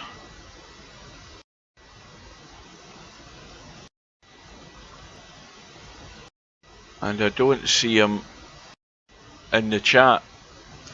So, Cheeky Chico is in the chat. Tommy Yu has yet to appear. So that's waiting on, and we've got about what, another 3 minutes. So I dare to try and actually go into that room at this point. Even though I've restarted VP, I've got no confidence it'll be able to get back to that room. Is there anybody else in it? No, there's nobody else in it. Probably the wisest is to stay well clear of it. Well, V9BWC's won another one. So, obviously, Slim's getting generous in his old age.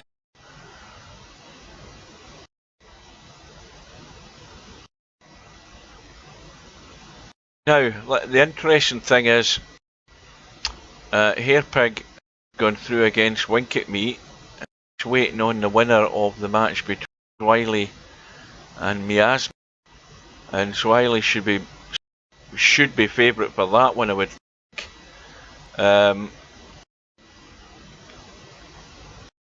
Now, provided, assuming that Zwiley goes through and keep her concentration for any length of time, that could be quite a good match between Zwiley and Hairpig.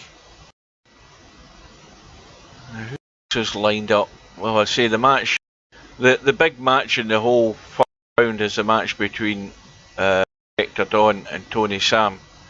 Assuming everything goes okay there and remembers to come into the lobby, that will be in a couple of days' time.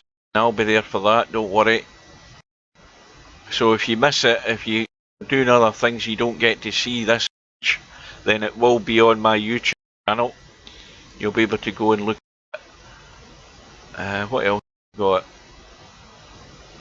But this match that was arranged as well, Eloquenti against Super, that's in a couple of days' time. And there's another one, and there's the one in April the 2nd, Fresh against Shaftcraft. A couple of days' time for the Tony match. Tomorrow night at 10 PM against Quagmire. And there's one more match tonight due 8 o'clock between Linus and the Great Goose. So this one should be underway. The room should be about to go up in Cheeky Chico and Tommy Yu. Well, Jim has arrived, so we may well have also the match with Casino and Tornado Tam. They may well arrange. Tommy Yu has arrived also, so we're going to have another match going ahead tonight between Tornado Tam, Casino Jim. I think it would be strange for the two of them to be here and not to sort their match out. So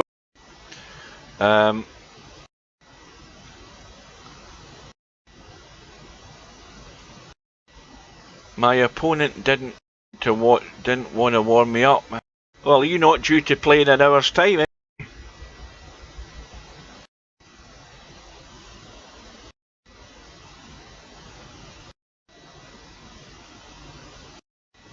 Where are we? Right, Chico and Tommy U. Let's see into that room. Well, we are in, and both players are in, and both players are fairly evenly matched as far as the rating goes. So, could be interesting. And we just need to keep an eye out for the slim result. What's happened here? Is Tommy U fallen asleep already? Nope, we're good to go. So Tommy U, let's just find out where they're from. We know Tommy U's from Germany, and according to this, Cheeky Chico's from the UK.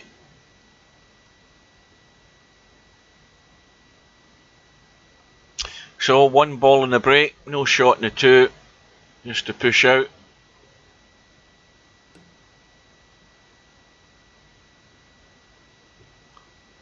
So we may well have 2 other matches to keep an eye on here, because Tornado Tam and Casino Jim may be going head to head.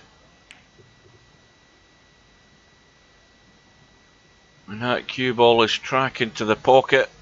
I think it's okay.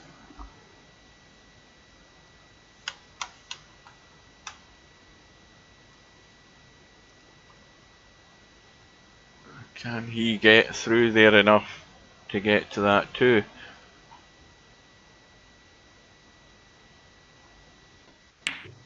Yes, he can. Good shot.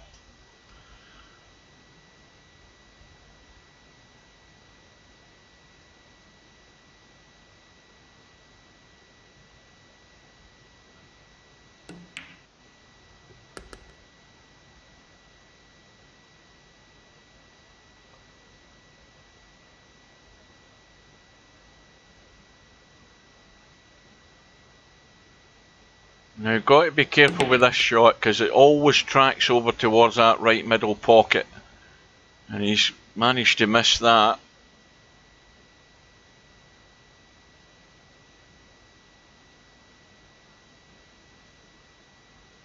Now, I would suspect that, looking at the ratings here, both of these players, well, we've yet to see Cheeky Chico, so we'll make a judgment when we see him shooting, but both of these players, I would suspect, do have a good chance of getting onto the leaderboard for that bonus 1,000 V$.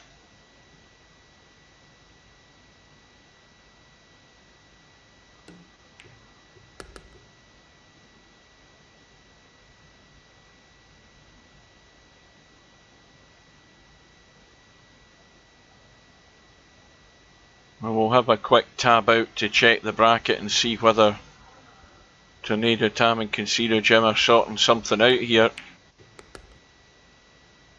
It certainly looks very likely that Tommy U is going to get off and running.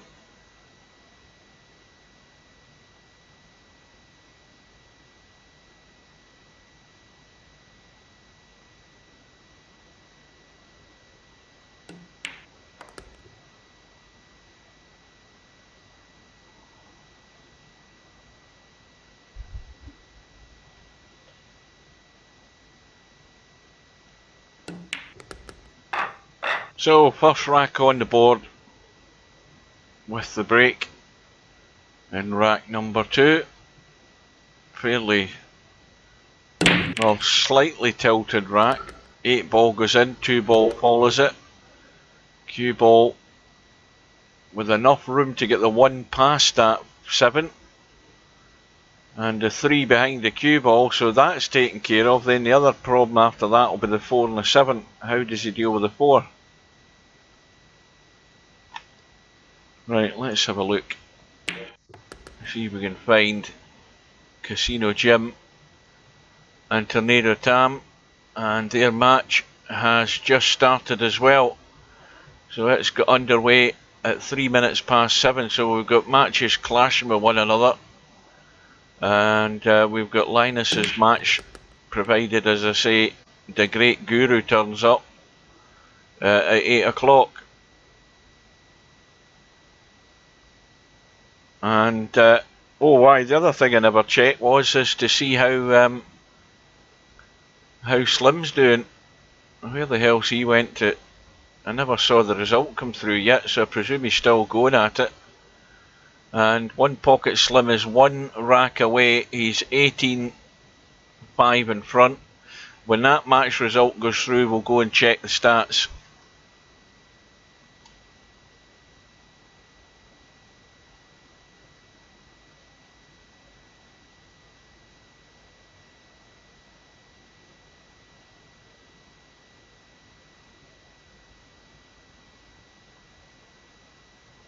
And I think we've yet to see Cheeky Chico shoot a ball yet. As far as I can see, I haven't seen him yet. And there's the result through. A comfortable win for One Pocket Slim, 19 racks to 5. So that now means that Slim should be on that leaderboard somewhere. Let's have a quick look for that. We'll go back to the event and go to the stats and go to the 9-ball stats and the racks run. And lo and behold, when you look on that list, look where Slim is. He's on the board, but he's just on it, I think. 2, 3, 4, 5, 6, 7, 8, 9. No, he's not. He's in 11th spot. Joint 11th, it has to be said. Or joint 10th. 1, 2, 4, 5, 6, 7, 8, 9. Yeah, he's joint 10th with Snake Eyes, and he had a good chance to get himself well on that board in that match there.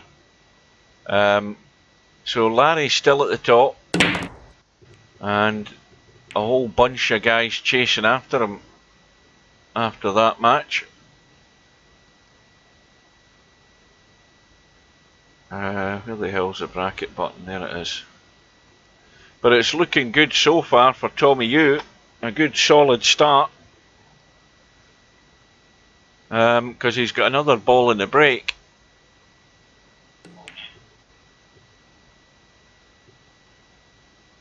And he hasn't quite got the cover this time. So this is our first chance to have a look at Cheeky Chico. And see what sort of level he's playing at.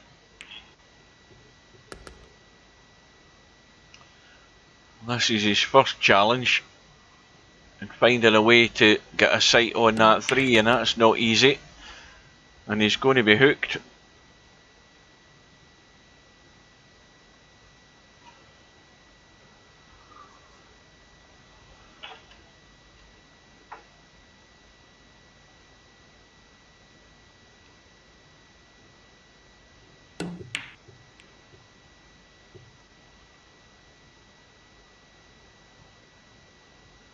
Now, does Tommy Yu want to risk the pot, or does he want to just push this towards a 6 and get the cue ball away down into the long grass at the bottom of the screen here?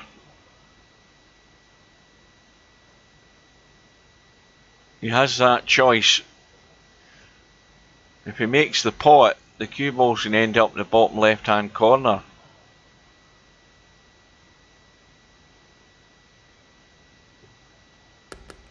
Well, he's actually killed the pace on it, and he's managed to hold it. That was a well controlled shot. And suddenly one was appeared. Where's Cobra? Is Cobra still there? Get a hold of him. You must have finished your dinner now, Cobra. One was suddenly appeared in the lobby.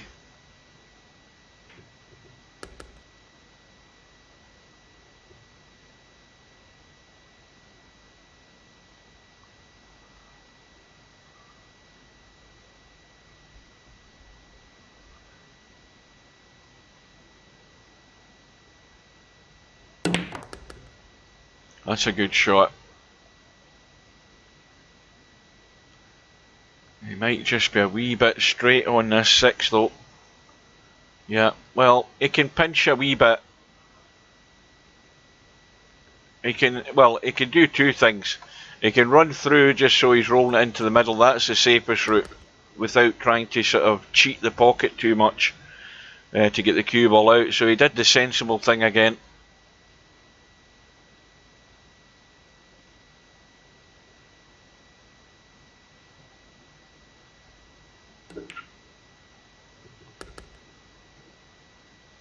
Well, it's going to be 3-0 to Tommy Yu, and we've only seen a couple of shots from Cheeky Chico. We've yet to see him get into the meat and drink of a rack to see what he's up to, if he's going to make a match of this.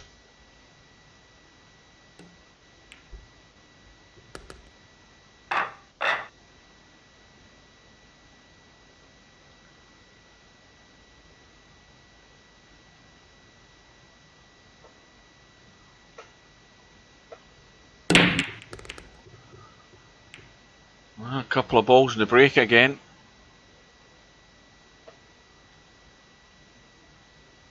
Yeah, I saw that, Bill. Yeah, I was talking about that earlier on.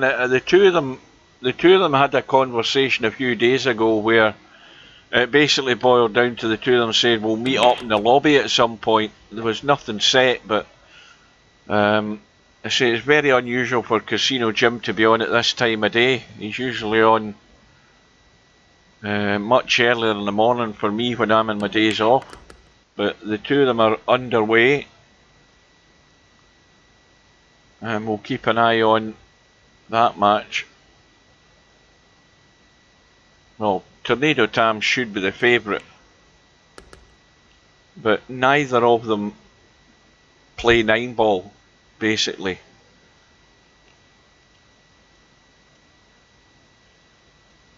Both of them are very strong cowboy players.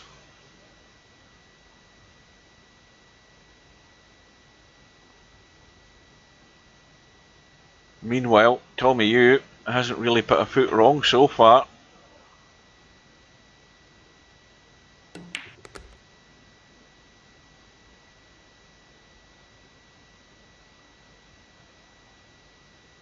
Yeah, there's just a very slight angle. You can pinch this in and force through and come round. Or well, he's erred on the cautious side there. He's left it at distance.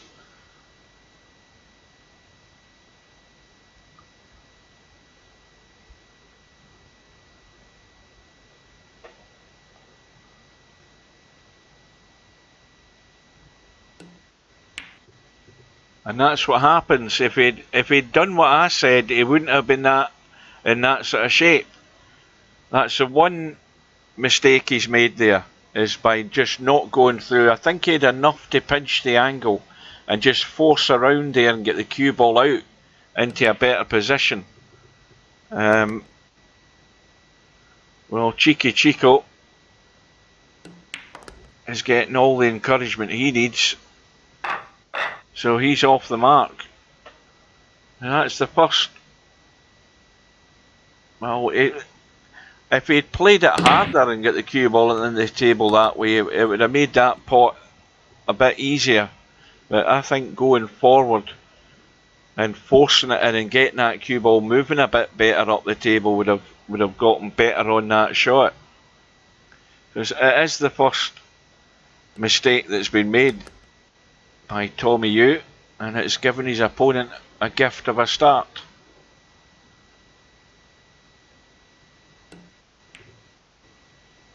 I think that'll go in. How is he going to be with a shot in the two though? Well, it's obvious that he's got like a slim chance of getting this as a combo, because it's not set. First of all, cue ball's going to run towards that 3-ball. Let's see what he does. It looks as if he's lining it up.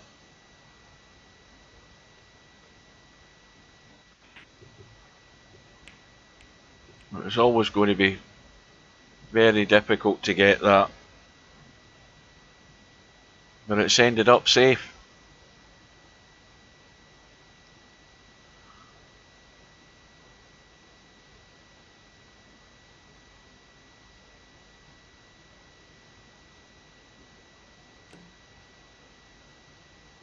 Now, nothing's got to a rail there, has it?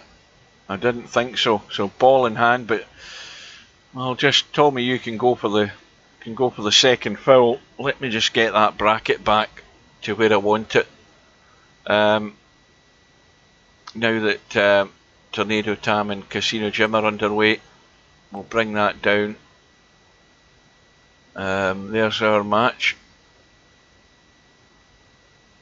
And where the hell's the Casino Jim and Tornado Tam one? Don't tell me I went straight past it.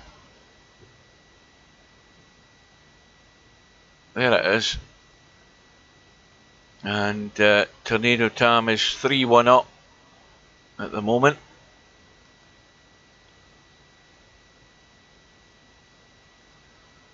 And is this Tommy going for the third foul, or is he going for a first one again? If it hits the 5, it's a good shot. Excellent.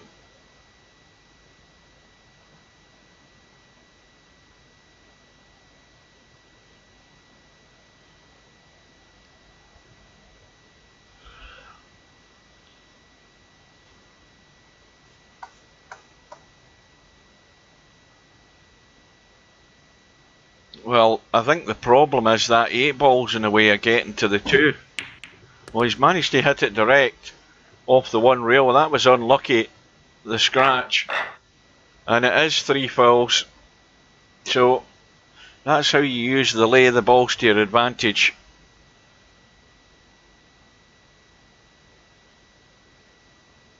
So Tommy U with a 4-1 lead. The break off. And this time he's come up dry, but he's left it safe. 7 ball comes to the rescue there. No shot on for Cheeky Chico.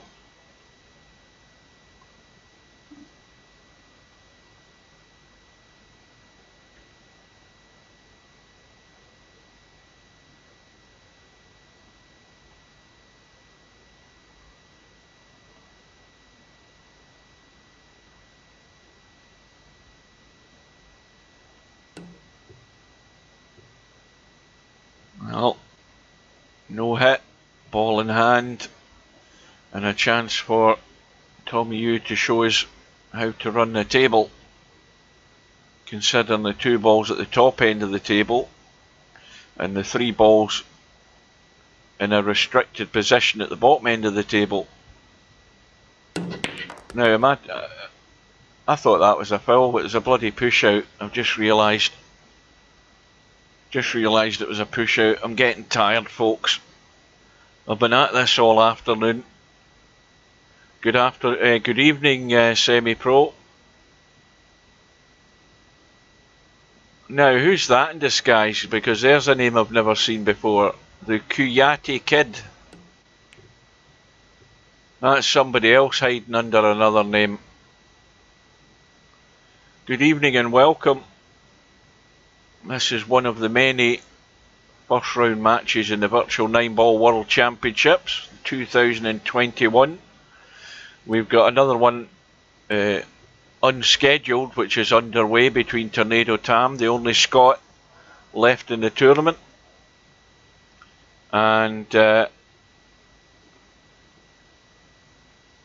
wow, is that your name in Virtual Pool 4? I don't think I've ever seen the name. Anyway, welcome. What was I saying there? I've totally lost track of what I was talking about because my brain's going to sleep. I've totally forgotten what I was just saying.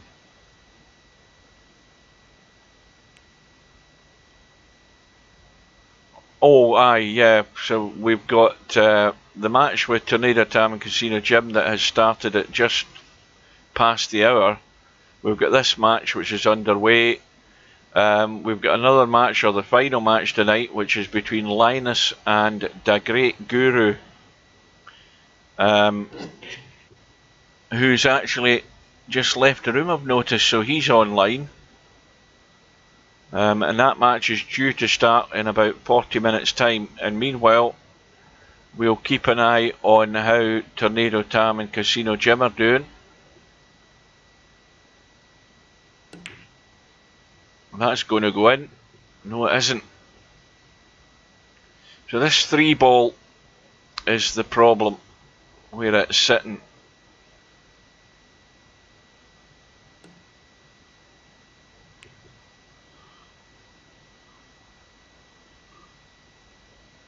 Now Cheeky Chico's got a good chance to get good distance here between these 2 balls.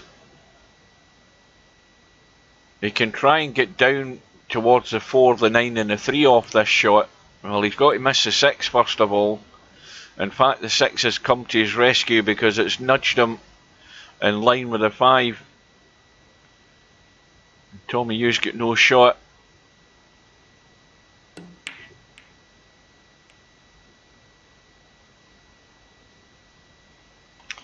Well, okay, the pot's there for Cheeky Chico, but how does he get to the 3 off this when he's dead straight in the 2?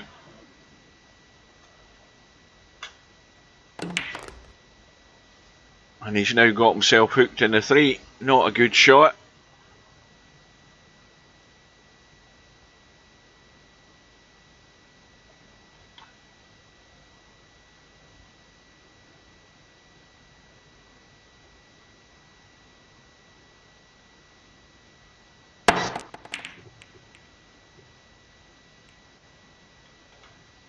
Well, I thought everybody knew that. I thought that was an open secret.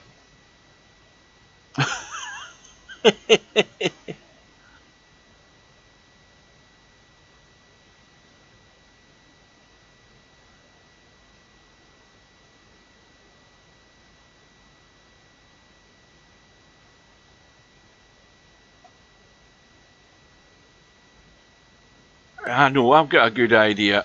While these 2 guys are messing about here, let's see if my Jinx expertise can work on Tornado Tam or Casino Jim.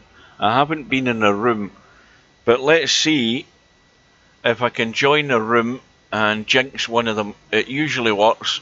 Let's see if it will work.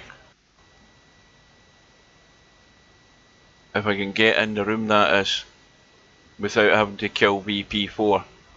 Well, I don't think I'm going to cause anything here because Tornado Tam's on the 9 ball, but I might get him to scratch off the break. You never know. Well, that's not worked either. What the hell's happened? Well, it's now 6-1 to Tornado Tam. Out with the jump stick.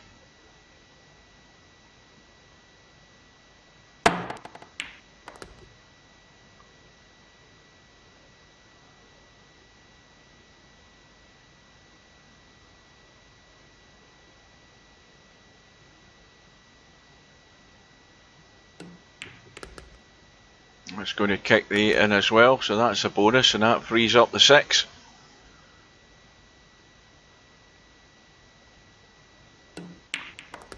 Oh, there we go. It never fails. It did work in the end, guys. You've got it in video. My work here is done. Right, so anyway, it looks as if Tornado Tam is going to be too strong in that match. Now I can't find the bloody match I was in. What the hell? I've got names and numbers and dates all over the place in this bracket. That's the one that we're just in, and that's the one we've just left a minute or 2 ago. So we're back in. It's still 4-1. Cheeky Chico has his chance to win his 2nd rack if he can cut this 8.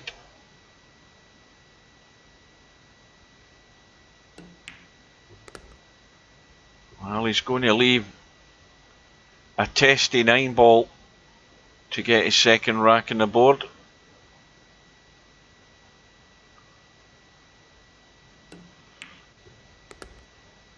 But in it goes comfortably. So now Cheeky Chico is in control. He's got the break and he's got a chance to show us what he's made of.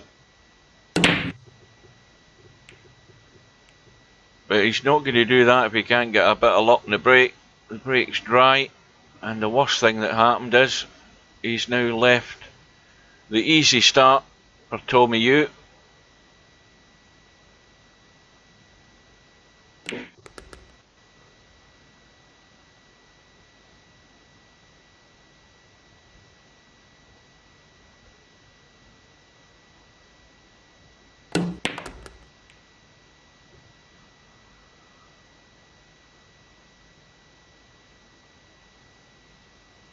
Well, he's going to run into the 5 here if he does nothing, and he may well have to leave a bank on the 4 unless he can come down the bottom end of the table somehow. Well, he went for the bank in the 3, and he was then going to chip that 4 onto the 8. I think that was the plan.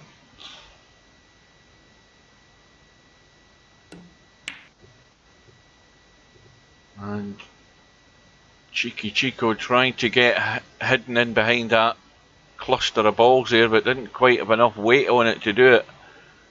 So now Tommy U, same thing again, just pot the 3 and try and use that 4. Well, he's now trying to get behind it. But the important shot is not these two, it's getting good down onto this 6 ball.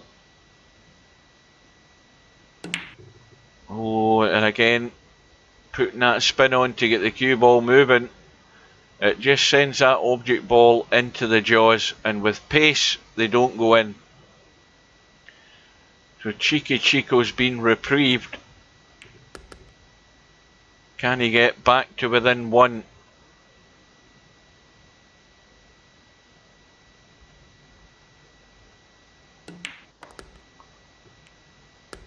Well, that's nudged the 8 in. I don't know whether it's done him much of a favour though. Well, he can certainly lock up the cue ball here. That's the first priority. He could be really unlucky if he plays to do that and he banks the 6 by mistake. So he's got to watch his pace. And he's well away from the bank, but the most important part of the shot is getting that cue ball tight. And that is tight enough to the 9. And that 7, I don't think will be a problem in going it pots.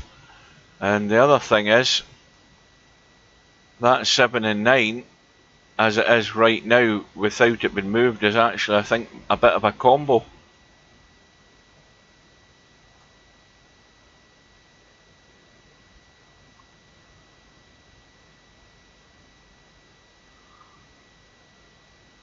So Tommy U looking to kick up and down on the 6, but that 7 and 9 looks as if it's set. He's had a look from the short rail, and he's having a look from the long rail, and in the end he's just missed the 6. So now, has Cheeky Chico looked at the combo from the 7 and the 9? Or is he trying to get onto the 7? Because the more you look at it there, the more that is dead set. And he just run through a wee bit further than he would have liked, but it should be odds on that he's going to nudge that in. And then it goes. So, Cheeky Chico is back to within 1.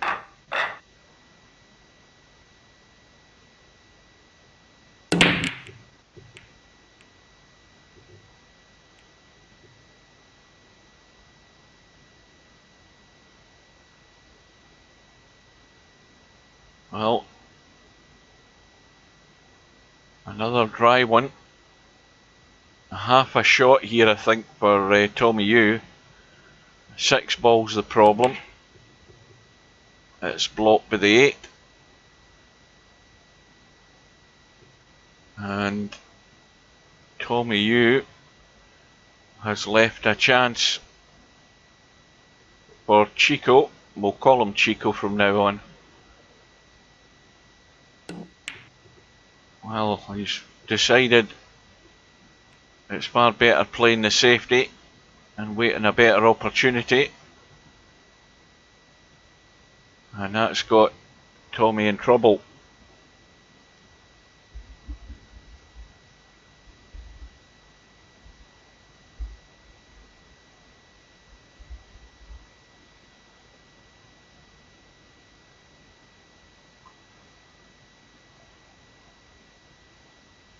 So a reminder to any latecomers, the big match of the first round is going to be between Spectre Don and Tony Sam, and that is set on the bracket for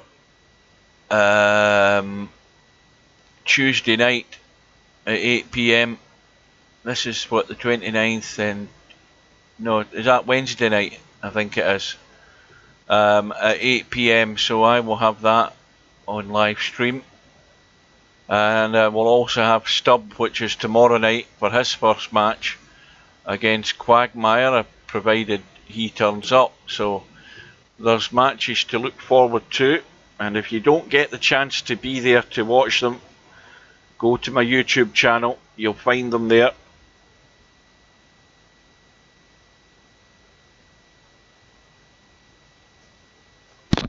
Oops, I just nudged my mic there when I was having a claw at my face.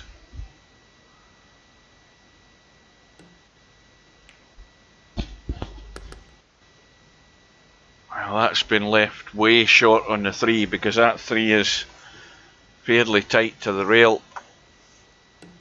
Yeah, he's played it well though.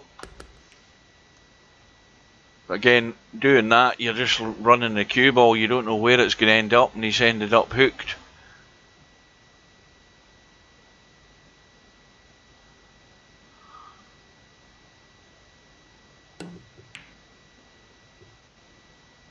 Well, got the kick, and that spinning the cue ball has worked wonders, because that's tucked the cue ball away in between the 7 and 9. And it's got Tommy U in trouble again.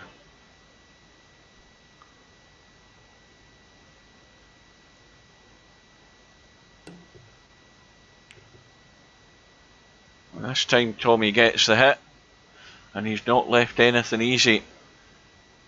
How does that look from this end? Yeah, it's one of those shots where it's neither here nor there. You're in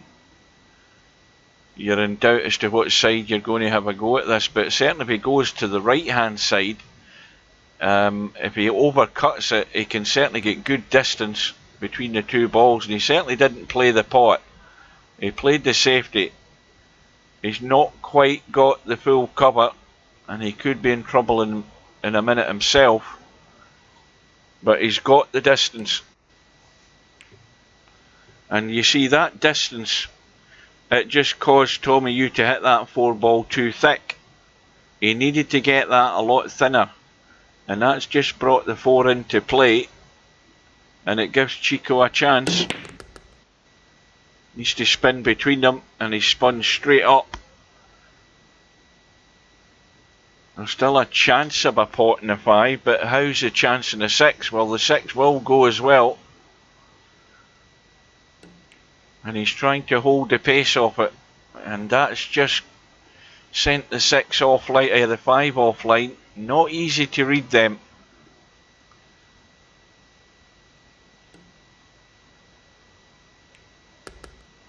So here's the important one for Tommy. Run this 6 into the middle and run this cue ball down the table, and trying to get a shot in the 7. And it looks good to me. The pace is good. Couldn't have put it any better with your hand, apart from the fact it's dead straight. But it shouldn't really be a problem.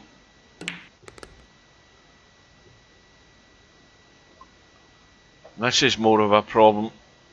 He's going to have to jack the cue up, get a bit of dig in it just to come up the left hand side, but you see the problem is judging it, and he's overdone it.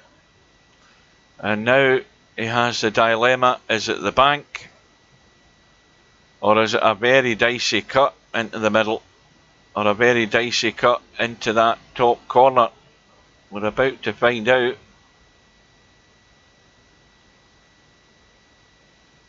It looks as if it's going to be the bank. I think he's lining up the cross bank into that left middle as we look. That one over there.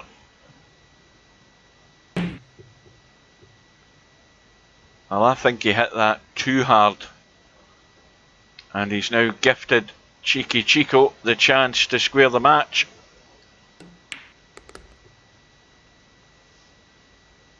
So, at 4 racks all in this race to 19, and Chico with the break in rack number 9. And I don't think he's getting any joy either. Right, quick look back to the bracket.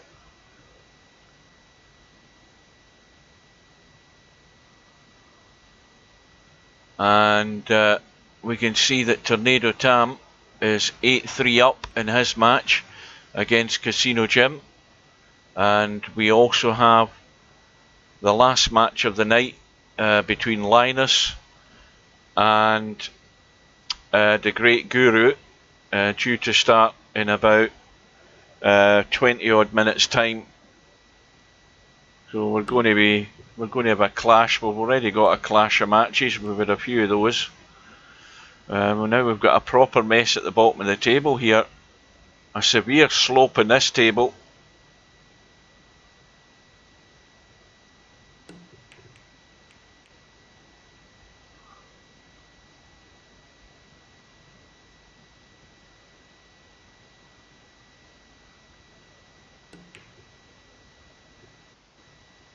So, Tommy, you had a 4-1 lead, I believe, and that's dwindled away, and we're now all square.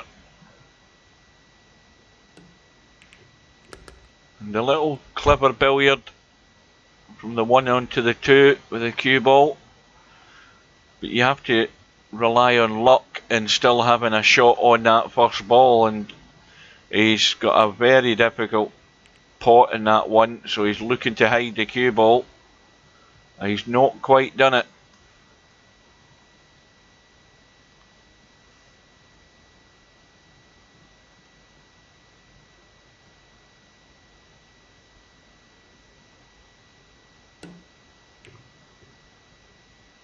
Oh, well, that did everything but go in. Well, if I hadn't accidentally killed my stream or something happened earlier on today, we would be continuously streaming here for, what, 5 hours now, or thereabouts.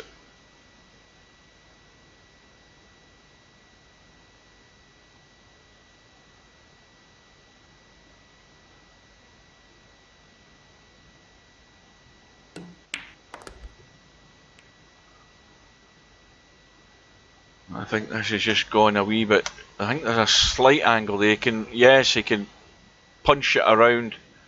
He doesn't want to punch it around 2 rails because he could run into the 8. He wants to stun it off that bottom rail firm to get it moving. And he's almost got there. Not quite. And I think Tommy U's going to have to chip into the 6 here unless he digs in. Good evening, Popman. This is a marathon session. Loads of matches today. 2 matches going on at the moment. Casino Jim and Tornado Tam. They started at 3 minutes past 7. This match started at 7 o'clock.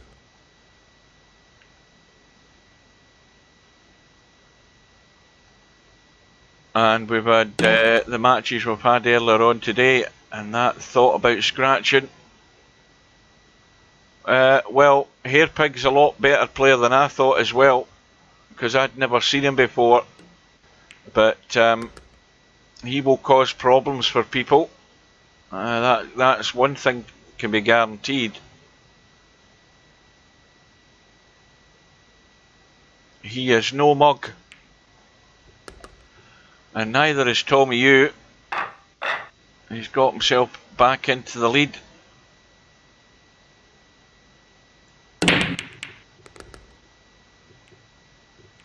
Now the 1 ball is one of the balls that went. I don't know if anything else went.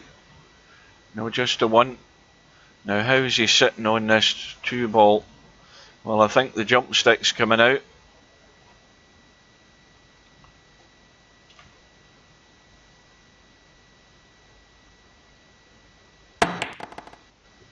And once again, for all you latecomers, Potman included, we've got matches on the schedule for the next couple of days.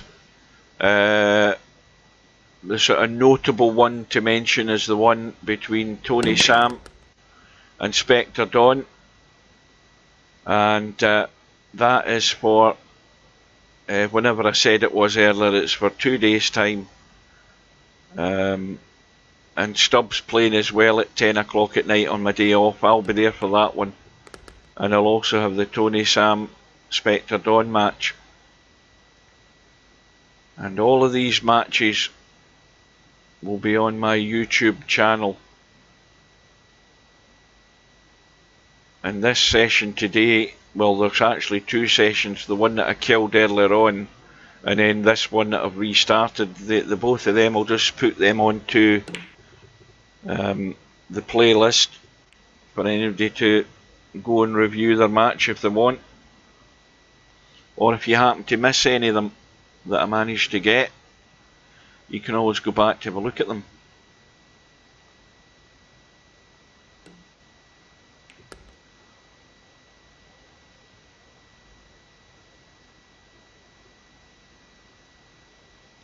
Now, is this going to be an attempted combo, or is it going to be a little skim off the 6 and try to avoid scratching? Well, he's trying to pot the 6 in off the jaw. That's excellent. That is a cracking shot. That was really, it really needed to be accurate. Well, again, as I said, I said that about Hairpig earlier on, that he might have been somebody else in disguise. He says he wasn't. I think he said he only got the game a few months ago. But Cheeky Chico, I don't know. I've never heard of him. See, there's a lot of these names appeared out of the blue when this tournament went up. And Chico has got it back all square. And the break in rack number 11. And the break is dry. And again, we'll have a quick flick through to the bracket. And I have to keep scrolling up and down to find the names. There's our match. And there's the match with Tornado Tam and Casino Jim. It's now 10-4 to Tam. And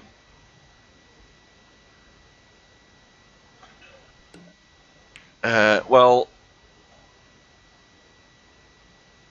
we had the great guru in earlier on, so he's already showed up, and so is Linus, so their match should go ahead at the top of the hour as well, the last match of the night.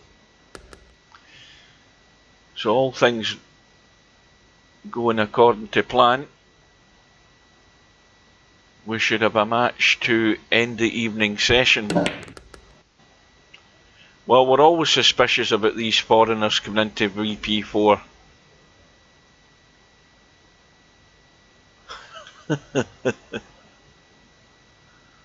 We're not used to strangers.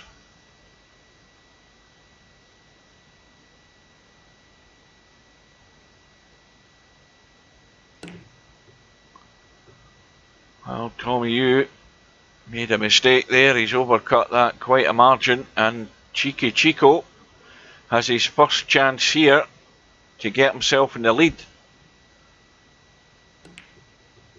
Or a chance to get himself into the lead for the first time, I should have said.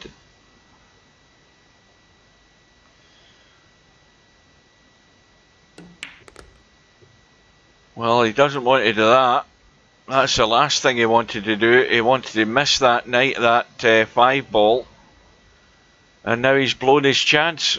He's going to have to dig out a long combo here if he's going to keep this going. And that's how easy it is to get yourself in a mess by just playing that one loose shot. And his chance is gone. And there you go. As quick as you say he's going to win the rack, no sooner have you said that than bang, he runs into the 5 ball. And that's basically, I think, mostly what Winketme did all day. He found various ways to get himself in trouble, and in the end it cost him the match against a player who was more than capable.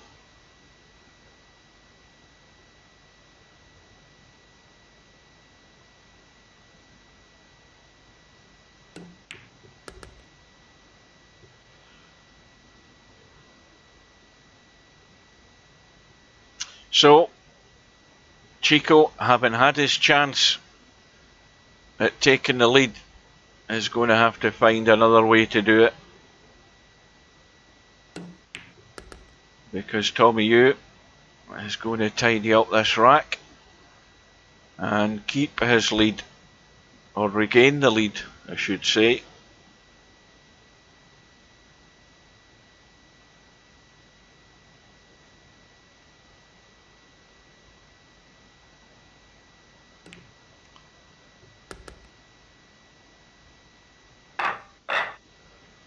And that is a straight rack, I think. It looks fairly straight. Go into rack number 12. One pocket slim. What the hell's that all about, Slim? SD92, I've got you now. I couldn't read what that was there. Yeah, I realised that. Well, as I was mentioning earlier on, Slim, you had a chance to get yourself well onto that top 10 leaderboard for the Racks run. And in the end, you got, I think, 3. And you are joint 10th on that leaderboard.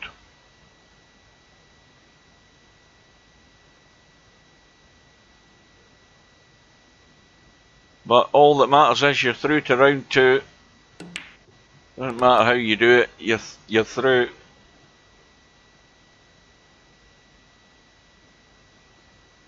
And Tommy Yu looks very likely here.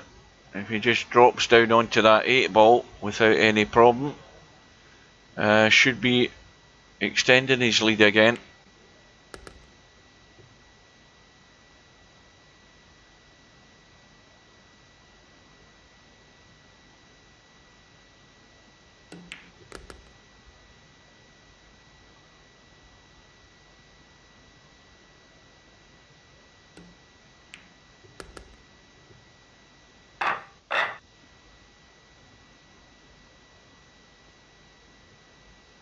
So it's 7-5 to Tommy Yu. The break, a ball in the break, and how is he for a shot? Not very good. The 7 ball has gone. The great guru has arrived again, so he's raring to go for his match with Linus, although I haven't seen Linus round about. Is Linus still in the chat? Or is he in a room practicing somewhere?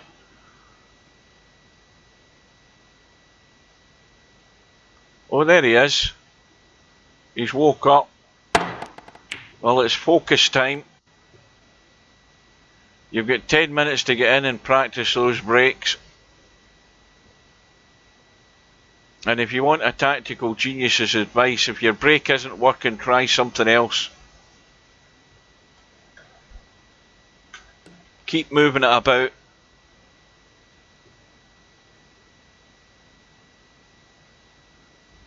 Yeah, you have 10 minutes to practice.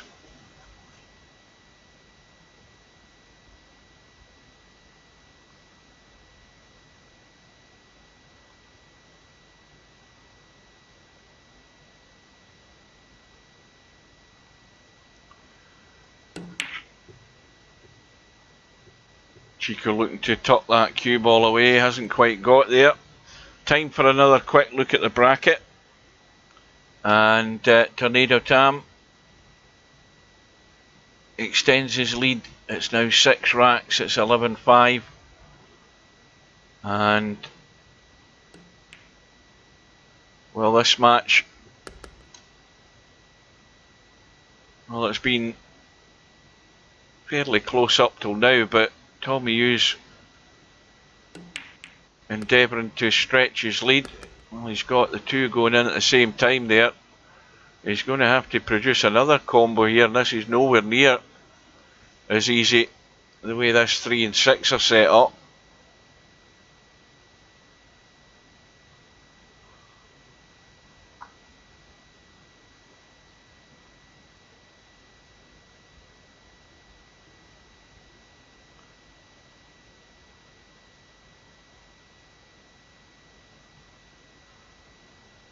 Is he trying the billiard? It looks too narrow to try and play a billiard.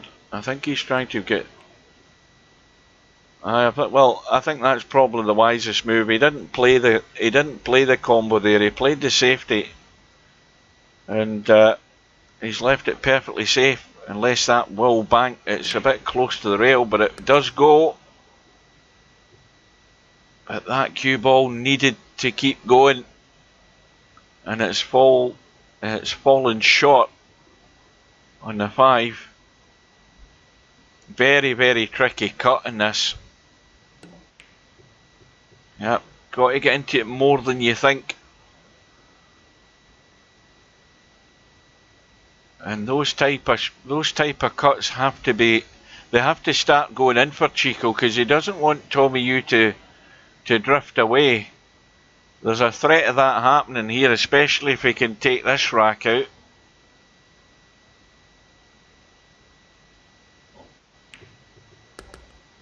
That's a good pot. He's going to be pinching a wee bit on this 6 ball just to get it in and get the cue ball out of that corner. Big stunt. He's actually overdone it slightly. And these are not pretty to play.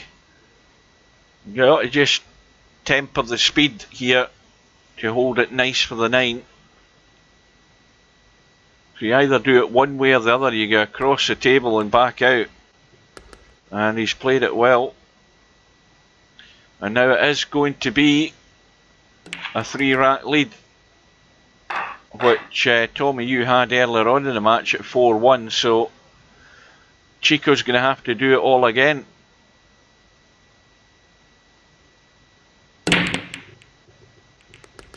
And the 5 kicks the 2 in. The 5 hangs over the pocket. The 1 is sitting right next to it to be nudged onto it.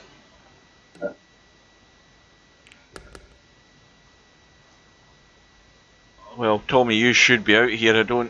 I don't see a problem, provided he can come back up the table without running into the 3, which he's managed to avoid. The 4's wide open in the top left hand corner. I'm finding it difficult to see a problem for him.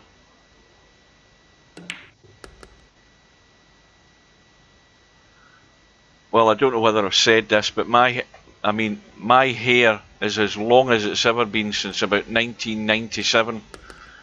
And well, it feels like a couple of weeks ago, when the announcement was made that businesses will be able to open on April the 5th, I went straight on and booked my appointment with the local barbers for the 7th, and this is going to be the first time I've ever going to have a skinhead when I go and get this done, because this hair is annoying me. It's going to be skinned right into the wood.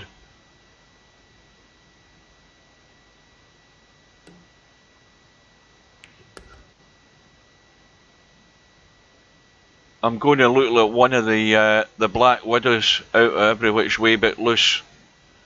That's how bad I'm going to look once I get this hair done. Well, there's the unforced error by Chico. He can't afford to do it. It's happening at the wrong time for him, because he's trailing and trying to get back into the match, and he's gifting Tommy Yu the opportunity to extend the lead. Can't be doing that. Well, you see, you know, people at my work said the same thing, and you know, there's nothing worse than looking a proper idiot trying to cut your own hair. I'd sooner pay somebody to do it and make sure it's done.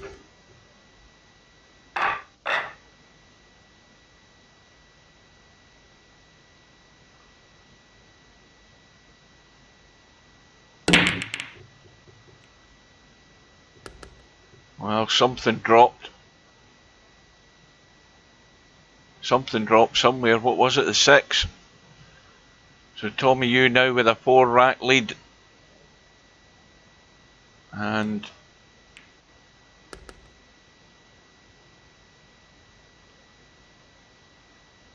well, he's just going to, again, is he going to try and cut that into the middle and draw across, or he try it? It looks like safer to play it long. I think he's pumping this into the middle pocket and drawn across. That's a good shot. Dead straight in the 3. So nothing he can do other than draw straight back. He's actually just stunned it dead. And now do everything but avoid hooking yourself behind the 9 is the order of the day with this shot.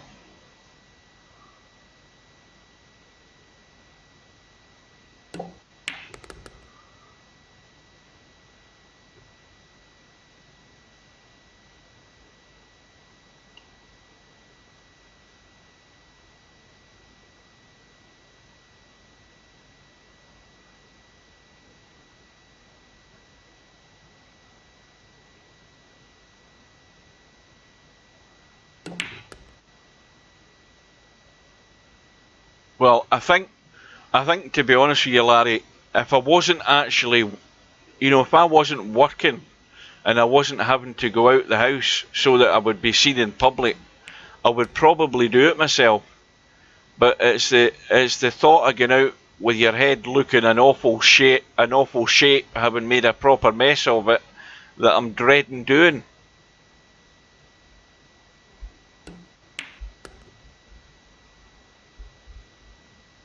I mean, the beard trimmer thing that I've got, it's got umpteen attachments, and there's big enough attachments on it to actually do your hair, but I wouldn't dare do it myself.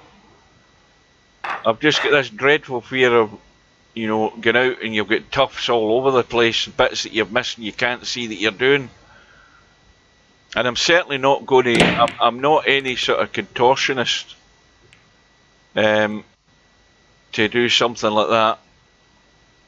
But, you know, I'll walk in at 9 o'clock on the Wednesday morning, tell the girl what I want done, and then by like 10 past 9, that'll be me out the door. It's just going to be a preparation for Vietnam job she's going to do in me. You know, straight across the top, no messing about. And I will feel all the better for it, because I say I've not had my hair as long as this in, Jesus, 25 years it feels like. This is just ridiculous. I mean, it's been that long since I've used a comb. I couldn't find the bloody comb. That's how long it is.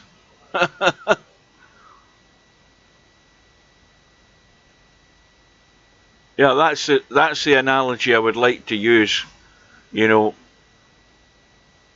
if you're cutting along, you like to have nice straight lines when you're doing it, if you can help it. And I don't want it looking like, you know, I don't want it to look like I don't want it to look like the fairway or the green at St Andrews, with the rough down the sides, if you know what I mean. That's what I'm talking about. I would rather get a proper greenkeeper to do the job properly, and pay them accordingly for their services.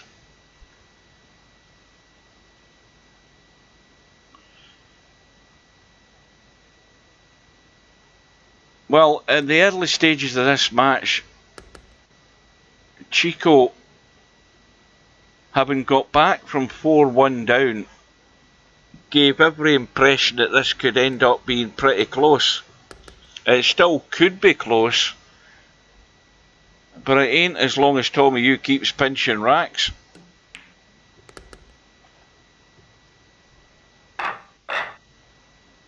What, do you mean a ponytail growing out the top of my forehead and covering the rest of my face? No. Ponytails are you know, Peter Ebdon hasn't had a ponytail for 25 years near enough, so yeah, he shouldn't get rid of that. It's a race to 19. The first person to get to 19 racks is not the best of 19, so it's not the first to 10. It is the first person to get to 19 racks. And anyway, your match is underway. Good luck. Provided your opponent's still here.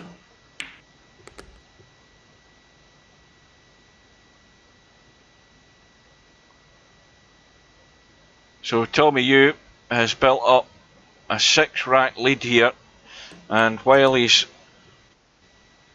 going about his business here, we'll have a quick look and a quick update, and we can see that Tornado Tam is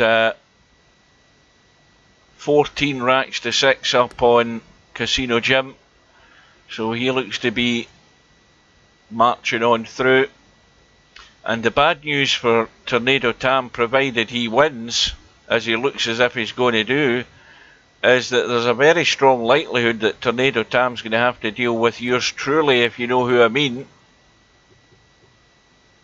The troublesome troublemaker looks odds on to be meeting up with Tornado Tam. And you can rest assured that Tornado Tam, being the only main Scotsman in the tournament, is going to get all the tactical advice he's ever going to want, even though he doesn't want it. Provided that match takes shape, it will be Tornado Tam against real Poland Power, or Stubb as we know him. Well, Chico has somehow ended up getting back to the table. And he's, again, it's all going to end up going wrong here. And it's going to have to be a combo, albeit not a difficult one.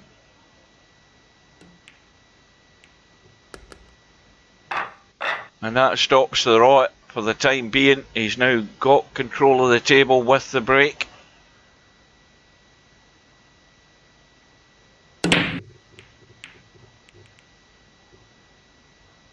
But not getting much joy on the break.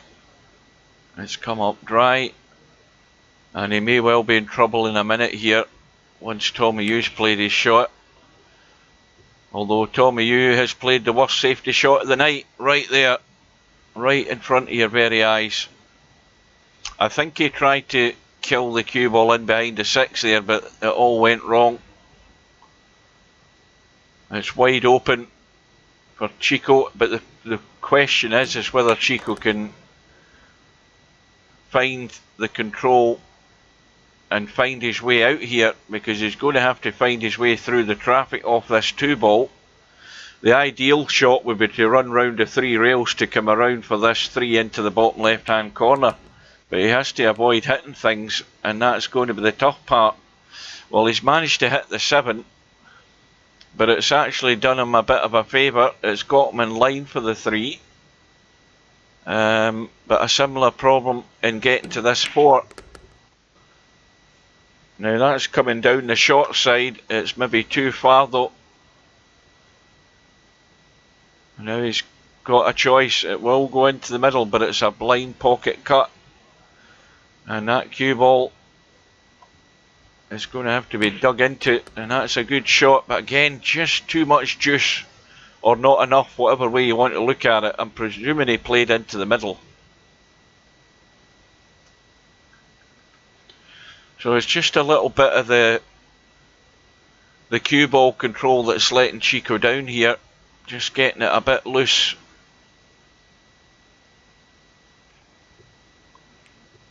And, well, I don't know what that attempt was there, but it certainly didn't work out either. Somebody can maybe explain what was attempted there, because I don't know what happened. But Tommy Hughes sitting square on the 5, the wrong side, and going to have to play the cut from higher up the table, but he's got all the room he needs to cut this 6 and have a shot in the 7.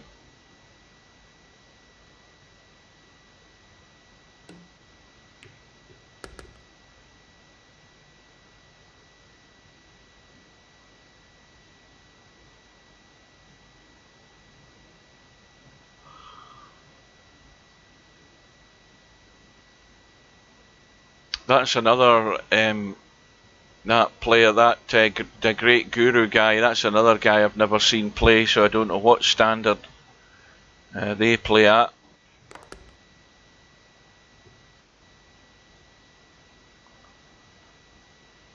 And Tommy Hughes gonna have to just get a hold of the cue ball here.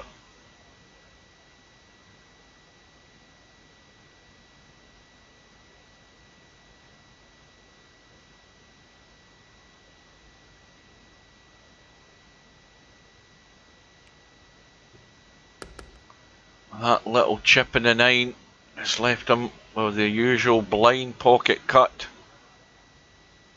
But this to stretch the lead to 6. And we'll have a little look around the rooms. So Tommy Hughes with a 6 rack lead, 12-6. Let's go to the bracket. And it looks like Casino Jim's won a couple of racks. He's got it back, and no sooner have I said that than Tornado Tam's got another one. It's 15-7 at the moment. We've got Linus against the Great Guru, and the Great Guru's 1-0 up.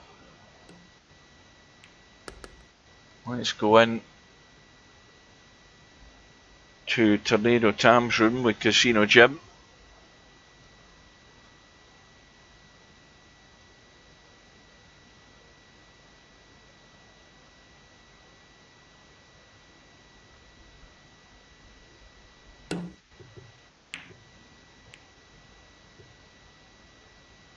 You see, that's a cowboy player's shot, that. Finding the line to get the hit, but no luck in the safety side of it. You always need that bit of luck. Well, Tam's made a complete hash of that in the 1. Well, Linus was in the stream. And we'll pop in and have a look at that match in a little while. It's just started, so we'll give them time to warm up. Well, you don't want to be listening to the stream when I join the room, Linus. And that cue ball has found its way into the hole as well. So Jim has ball in hand. And yeah, the jinx has landed. Never fails.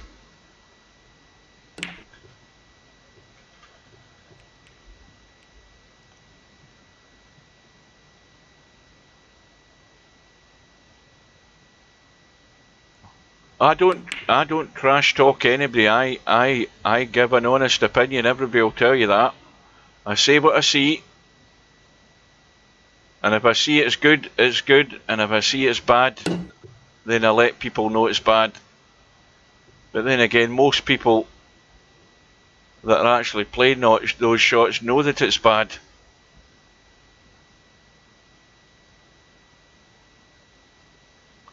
Good evening, Mark. Where were you this afternoon when I started streaming about 2:30 in the day? And I've been at it ever since.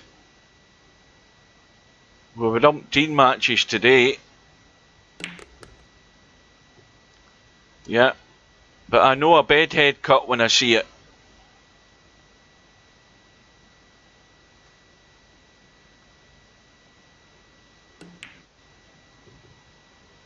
Playing with my caravan. Oh.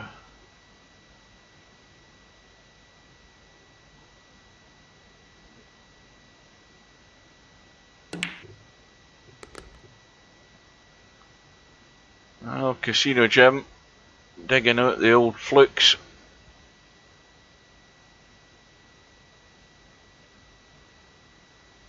The old slop shots.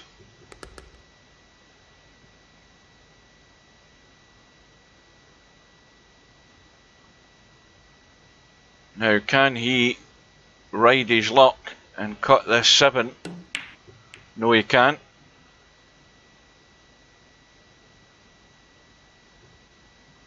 And, well, this is a little testy one. If he's gone into the middle, a little jink into the middle. And so this is going to take Tornado Tam to within 3 of round 2. Now, how does that... What did I say? I think he's gearing up to play, and more than likely going to play stub. Right, so we've had a look at that match a couple of times. Let's nip in and have a quick look at the match between Linus and the Great Guru. The Great Guru, a 2,100 rated player.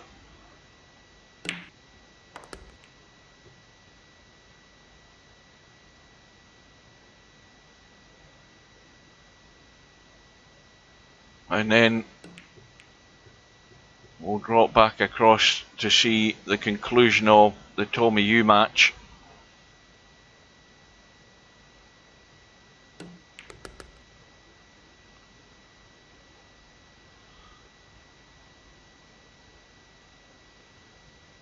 Now, let's find out. Well, Linus is from Sweden, is he not, or somewhere like that, or Finland? Sweden it is. So, Linus is another one of these Surströmming eaters. And the Great Guru is from the States.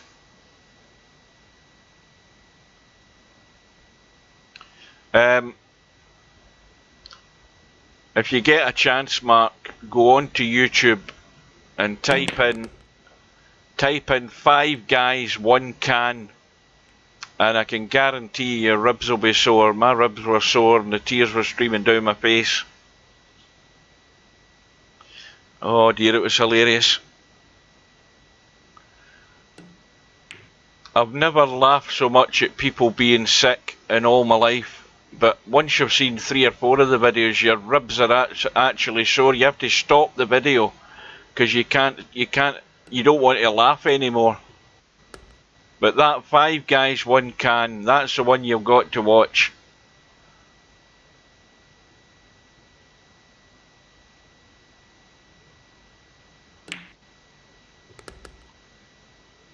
Well, Linus, trailing 3-0, is going to have to get his act together here. He's going to have to wake up to the job in hand.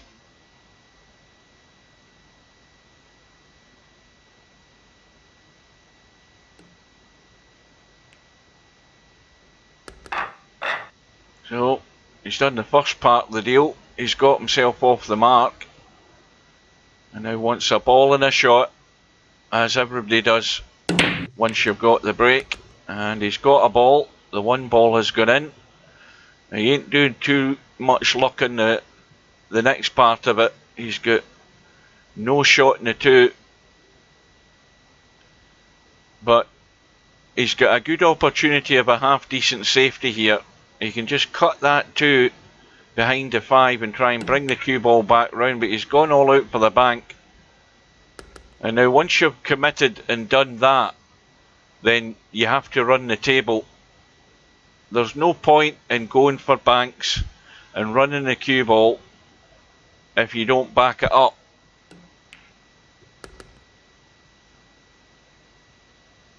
Well, he's just almost there in the 4.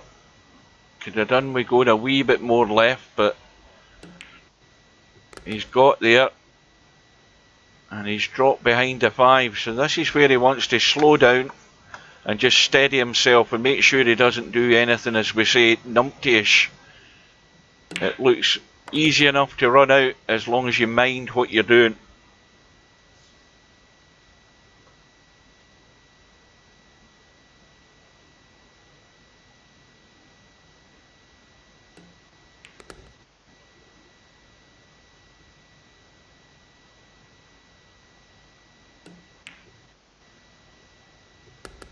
And this looks pretty good to me. Just a run through. And run that 9 down the rail. But don't mess with the middle pocket here. And that gets the job done. That was well done. So, early stages of this match between Linus and the Great Guru. Linus with the break in rack number 6. A ball in the break as well. Well, certainly one. The 2 balls gone. Don't know what else has went. The 2 ball and a thin cut in the 1 and the 3 ball hanging over the bottom right hand corner. And I'm going to say it now, he should be out here if he minds his work, because the 3 ball sitting there, and this needs a little stun up to the 7, high enough to make sure you get on the 4. Well, he's letting it run off the angle. That'll do it. So we'll finish this visit with whether Linus can run out here, but no sooner have I said that he's gone inside the 5. Did you watch it, Mark? Have you watched it all? Do you see it? Oh dear. I don't think I could watch it again because, as I said, I had to go and sit. I had to sit down to recover. I couldn't get a breath, and my ribs were actually sore from giggling, from jiggling up and down, laughing. I just had to stop. Oh dear. But the funniest guy is the guy who's hanging about in the background and ends up over at the left hand side. He's the first one to barf into a bag. No sooner has he opened the tin. I don't think I've had as much fun watching people barfing and being sick into bags than I ever did watching that. Well, there's a tricky one for the Great Guru. The old jump shot combo on the 5-9. It hasn't worked out, but it's worked out not too bad. Well, there is a tricky cut to chip the 6, but he got it too thick.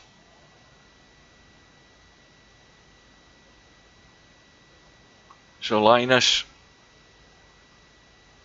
having got back to within 1, is now watching the Great Guru to see whether he can stretch the lead again.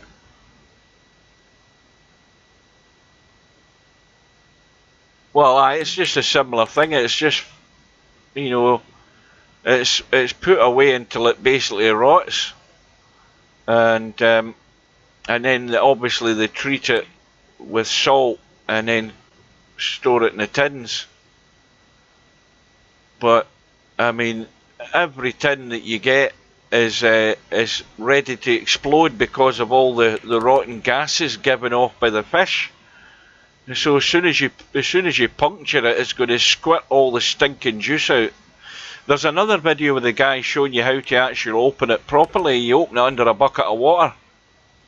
You put the tin opener onto the edge of the can, and then put the can in under the water, and then you puncture it. And then that gets rid of that takes a lot of the stinking juices away. But everybody else that's been opening it has just been opening it straight in front of them, squirting all over the place. But that shark that they eat, that's the shark that actually it secretes its urine through its skin, which is one reason it stinks, because that's all ammonia.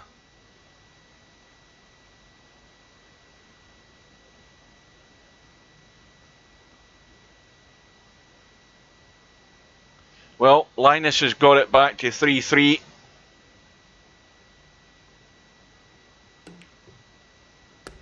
He's got the cut in the 1. He's got a shot in the 3. The 2, sorry. And he's going to run into this 9 if he doesn't take any evasive action.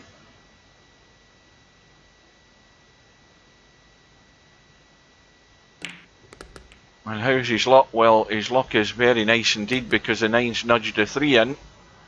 Although he's no great position on the 4. And he's done the right thing there. When the opportunity's there to play the decent safety, then do it. If you don't have a good pot on, and bide your time for a better opportunity.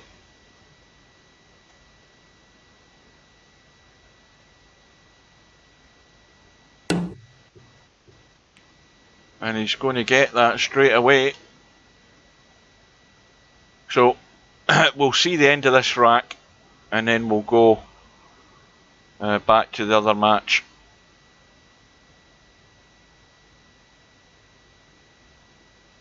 And catch up with Tommy Yu.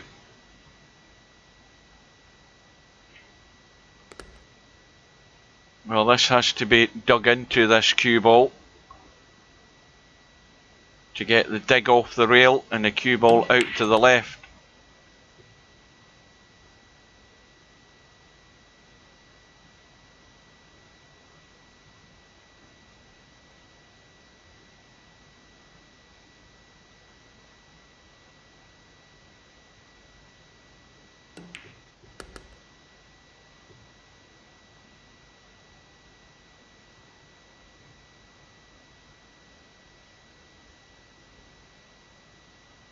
Well, I mean, again, these guys can pop balls, given half the chance.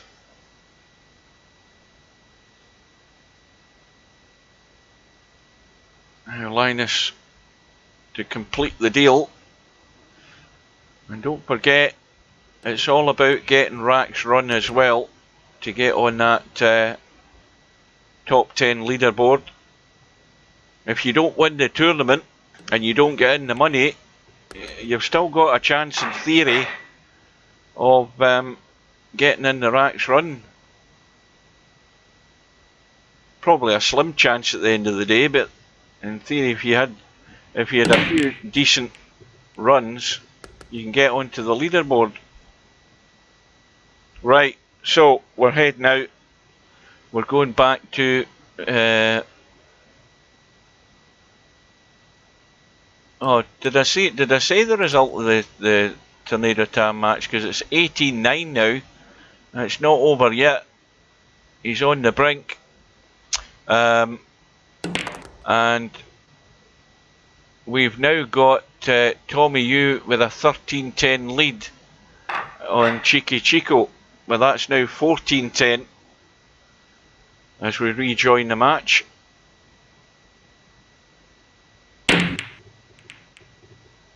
Well, that was a good break, but nothing went.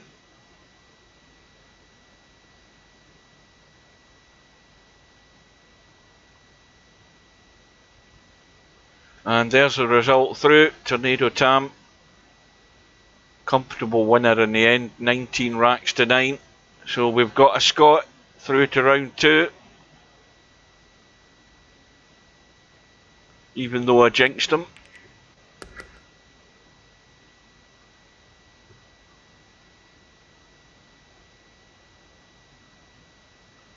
And so all of the matches scheduled today, ones that weren't even on the schedule, are all up and running and completed, apart from the 2 that remain.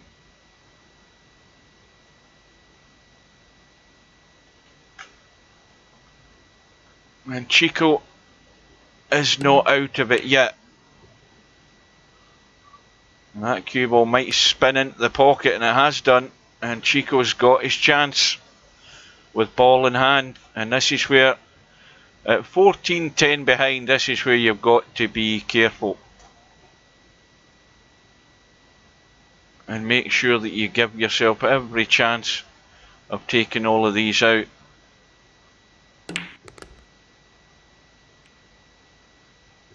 Well, that little brush on the 9's done no harm.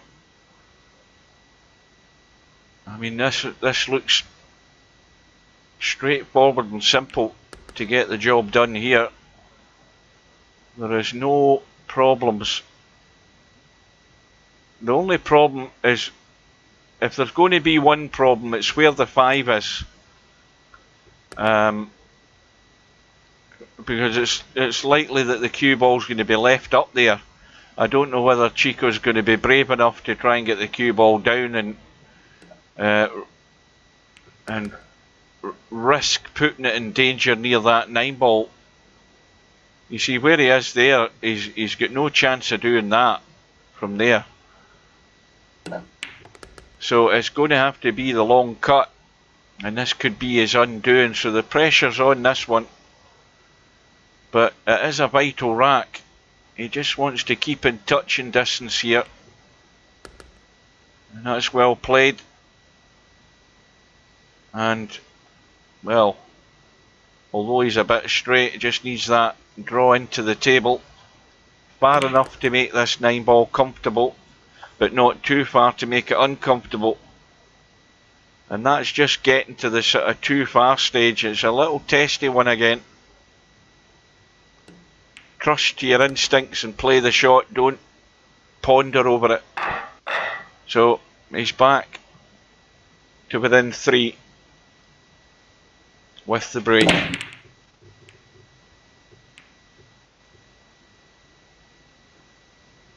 And that 9 and 7 are dead and buried where they're sat. But the one thing to be said there is that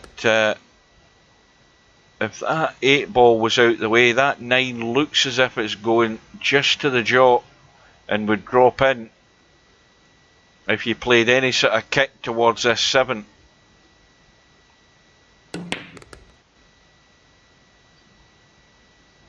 The other thing though is that if you look at where the 8 is, the 8 wouldn't be a combo because the 9's hitting it sort of half ball and it wouldn't go. But I'm talking about if the 8 ball was out the way, but it's unlikely that's going to happen, bearing in mind the 7 has to go first. But it is going to be the major shot that's going to decide the rack. And Tommy Yu doesn't want to be trying to run into the 7 and 9 off this 4. He still wants to have a shot in the 5. He doesn't want to be trying to break these out. Well, he's took the risk. He's got the breakout, but he's going to have to back it again. He's obviously the wrong side of the 5 to get good in the 6. So this cue ball's got to be worked. And it's not an easy run out from this position. But he has took the big risk in getting the break in the 7 and the 9. So it's all there for the taking. And that is a good shot. That is excellent. Very solid pot in the 5.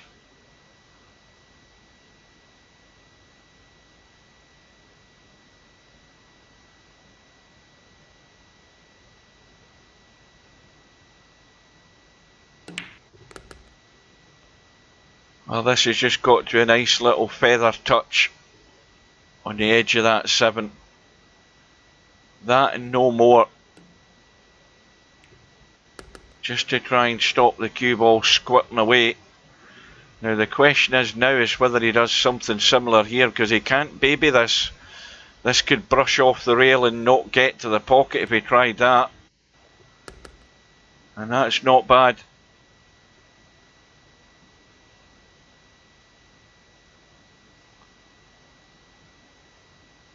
But more importantly for Tommy Yu, it regains, and I think he's killed that. He's killed that into the rail too soon, and lo and behold, what a glaring gift it is for Chico. After all that hard work, he's failed. He's failed on that 9 ball. And that might have a big bearing in the outcome of this match, you never know. So Chico with a break, but getting no joy again. And what's more, Tommy Yu comes to the table with an easy starter. And that's where the game can work against you. I mean, you can have nice breaks all night, but if you don't get a ball, and worst of all, you're leaving your opponent with an easy starter, doesn't matter how hard you try. When the luck's working against you like that, there's absolutely nothing you can do.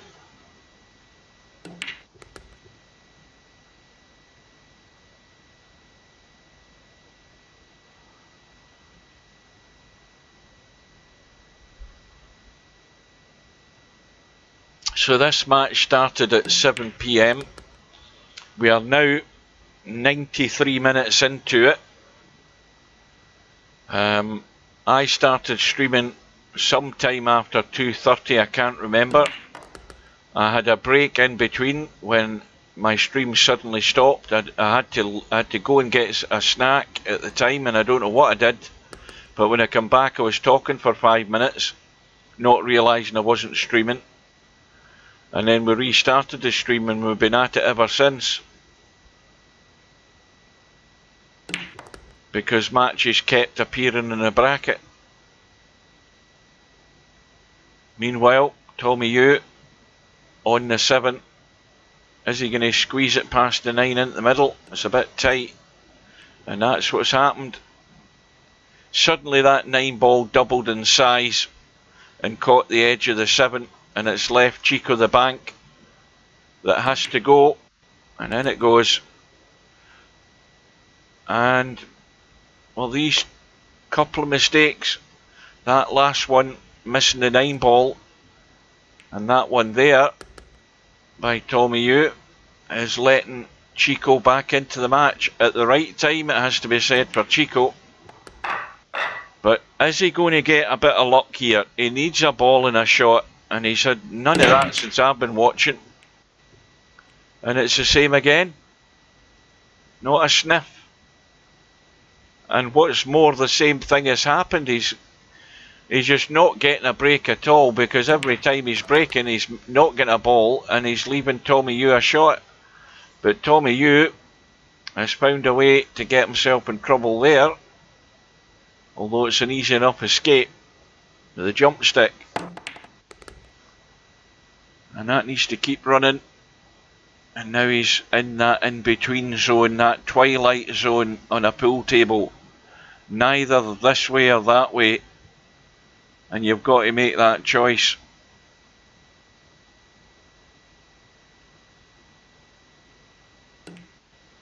I just got that right on the perfect line into the pocket. But now the problems start. He's tight to the rail. He's going to have to dig down. And he's going to scratch. And once again, for the 3rd time in a row, Chico is coming to the table with a chance to square the match.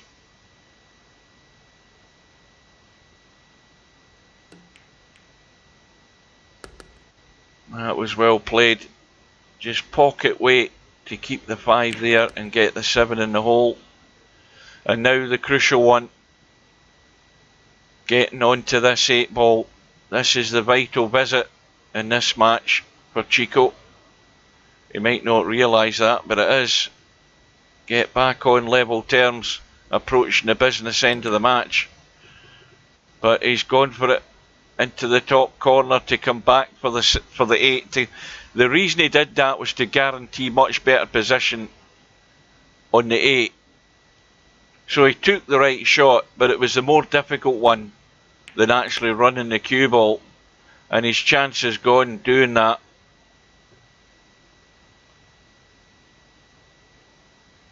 Tommy Yu, I don't think he'll be doing much heroics here.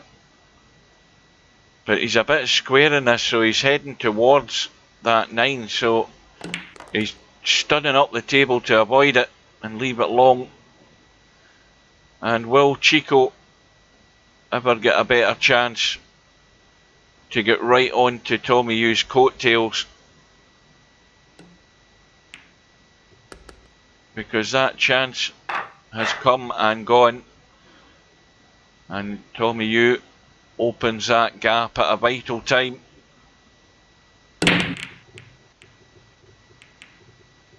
The 6 ball thought about going in, and the 2 ball has done its best to block Chico on the 1. Well, he can't really see it, can he? Let's have a look. Then the more you look at it, the more you think, yes, he can, and he can actually pot it. Or maybe not.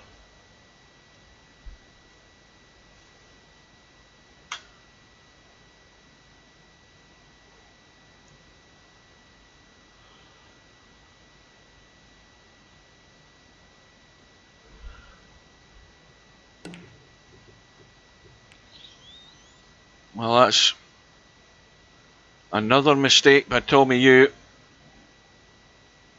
And it's a very, very difficult shot here that Chico's got. 2 balls at the opposite end of the table. And he's just having to jack up. And he's actually killed the cue ball with the spin there. And blocked himself out on the 2. Can he get through the gap to get the kick in behind it? I think he can. Oh, he might have knocked a 6 in. That's a bonus. Big bonus there. Now, is he going to be able to take advantage of that? Because he's left himself the toughie on this 2 ball. Yeah, that was just asking too much. Not easy.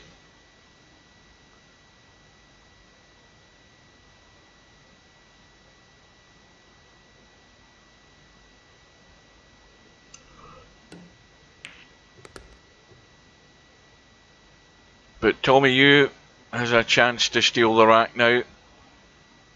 Wrong side of the 3. Blind pocket cut again into the middle if he's going that direction.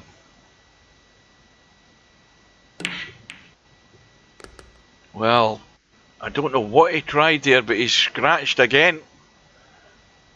And whatever Tommy Yu does, he's doing everything to encourage Chico to stay in this match and stay close to him.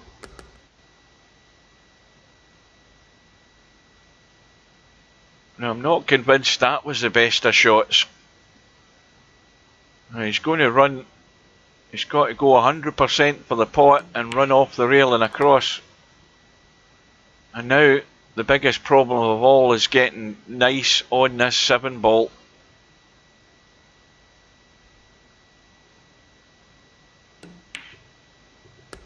Well, I don't think he wanted to go for the stun to come across the table. He's looking to billiard the 8 in, and then we don't know where this 7's going to finish. Trying to hold it, and now it's in no man's land again. And Cheeky Chico's had these chances, but he's found ways there to get himself into bother, and this is another one.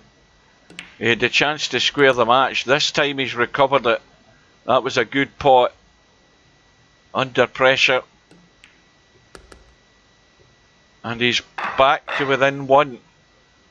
Now, can he get on par at the right time?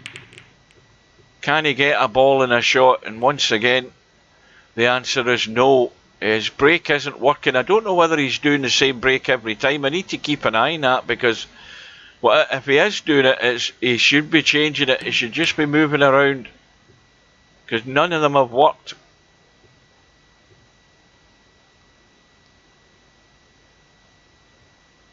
Well, this isn't a great opportunity here, although he can pot the 1, but there's not much he can do with the 2.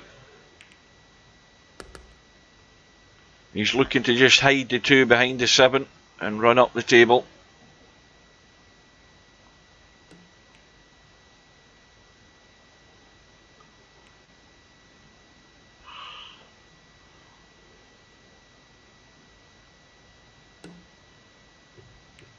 Just difficult to misjudge how that English will catch in the rail there.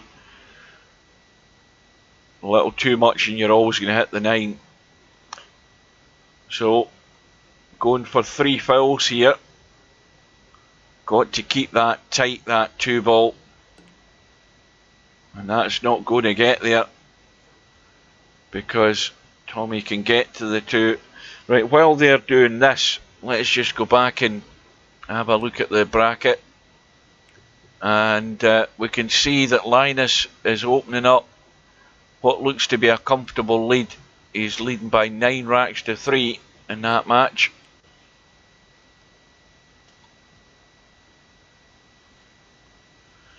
And well, Tommy Hugh's in trouble again here. And once again, he's found a way to scratch. And this time, surely Chico can take advantage of it. This has got to be pocket weight. He doesn't want the 3 to squirt away. And now it's all about that weight control in the shot. Coming down off the rail, down onto this. Well, that's poor. That's never going to get there. And that's what's letting him down. It's just that clinching positional shot to stay in control. He's now having to try and dig out a thin cut, and it's just asking too much. And that's what's going to be the undoing of Chico. He's had these invitations to the party, and he isn't quite getting them. As I said, Tommy Hughes gave him enough encouragement in these last 4 or 5 racks, and he's going to find himself trailing by 2 again at the wrong time.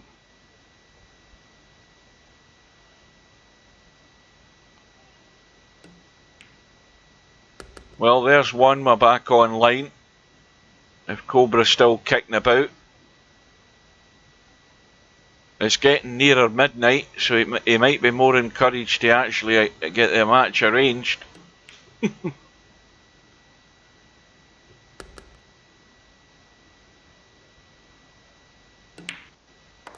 And there it is. The 2 rack advantage has been restored by Tommy Hugh.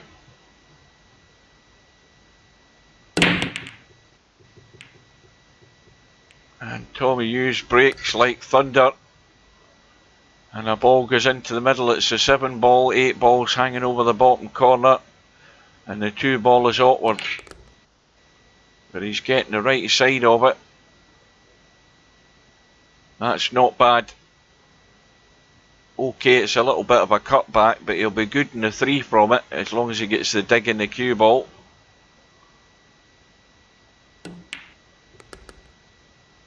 And he's avoided the scratch. That was always the danger. But sometimes you've just got to take the risk.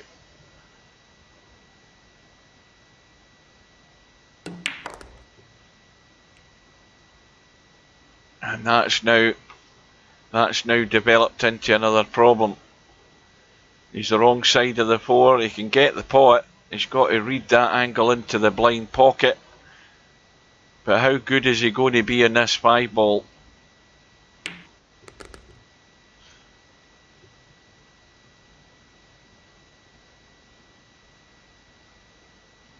Well, he's got there.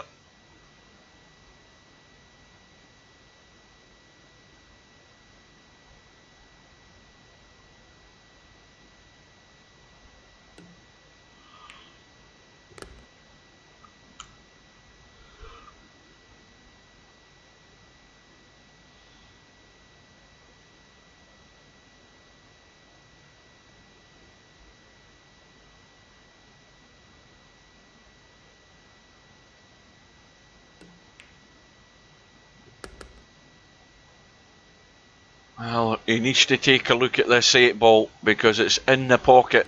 He's got to just get that edge. And that will do it. But more importantly now, it's a big advantage at this stage of the match. And Chico's been on the brink twice of squaring the match. And he's failed at the wrong time twice, and he's now finding himself trailing by 3, and he's got little or no margin of error now, and Tommy Hugh's brakes working again. 5 ball is gone, but well, that one in theory will go, but it's very tight.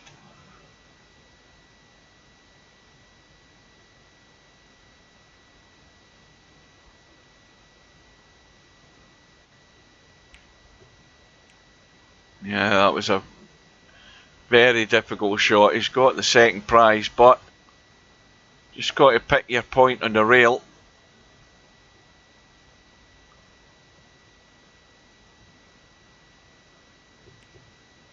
Oh, he just got it too thin, and that's going to be exposed in a minute. Or is it? I think it is still. Yeah.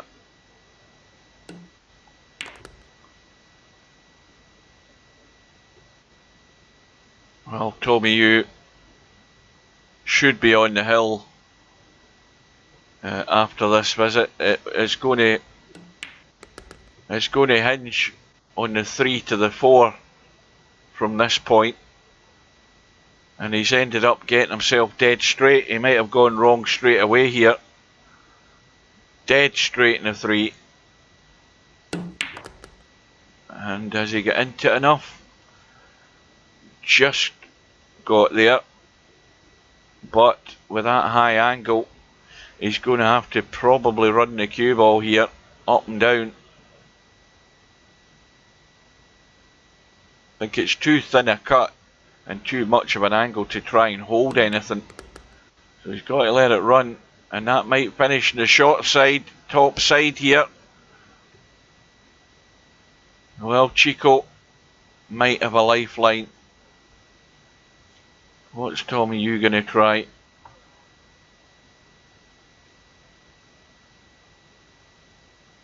Reverse bank or the cut? Well, I don't think that was ever on. I think the reverse bank was maybe more the shot, but Chico has certainly got the chance to get one more rack in the board.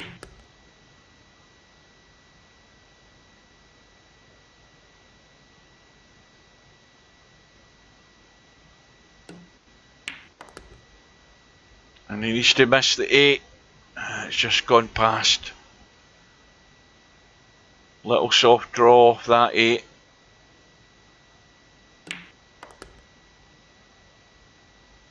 And he's going to get back to within 2 again with the brake. Now he needs, well, I don't know, I haven't been paying attention to his brake, but he needs to move that cue ball and try something else.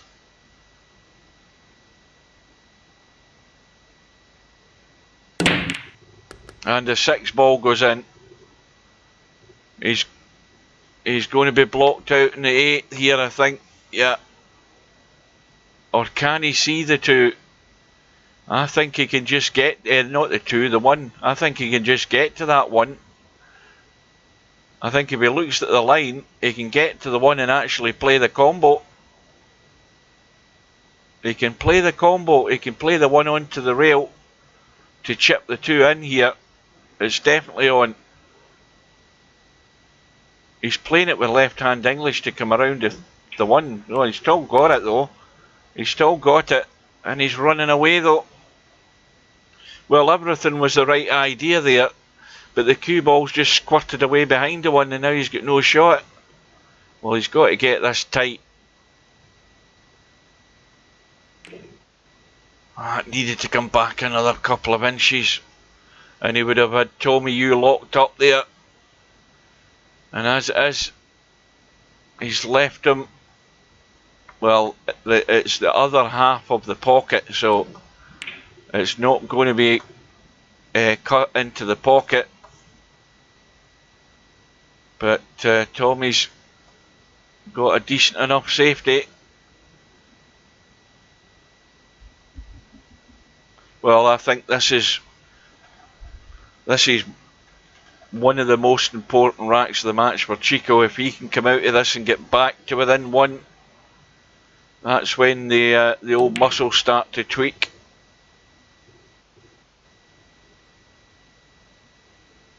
And Chico, well, he's got lucky there. Tommy will be out with the stick to jump this, and he should be on the 3.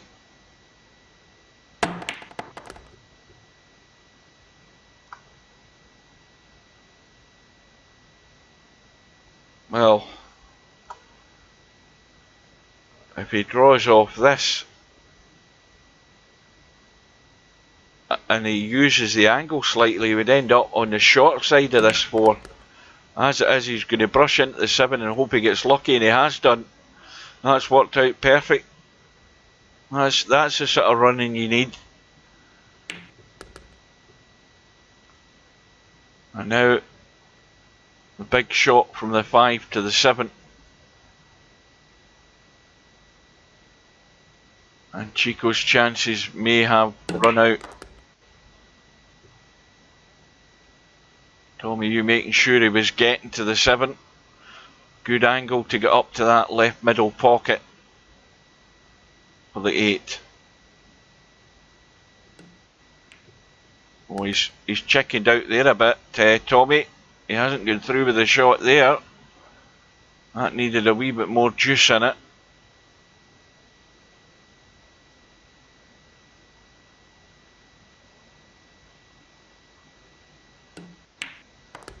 But in goes the 8. The cue ball's good on the 9. And Tommy Yu from Germany is on the brink, needing one more with the break, leading 18 racks to 15.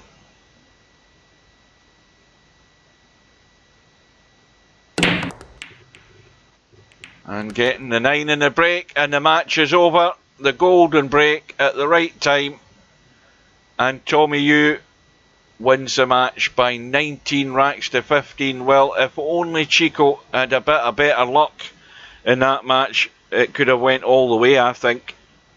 It had a distinct possibility of going all the way, but Chico just didn't get the breaks when he needed them, and then Tommy get the final one with the 9 ball in the break to seal the deal.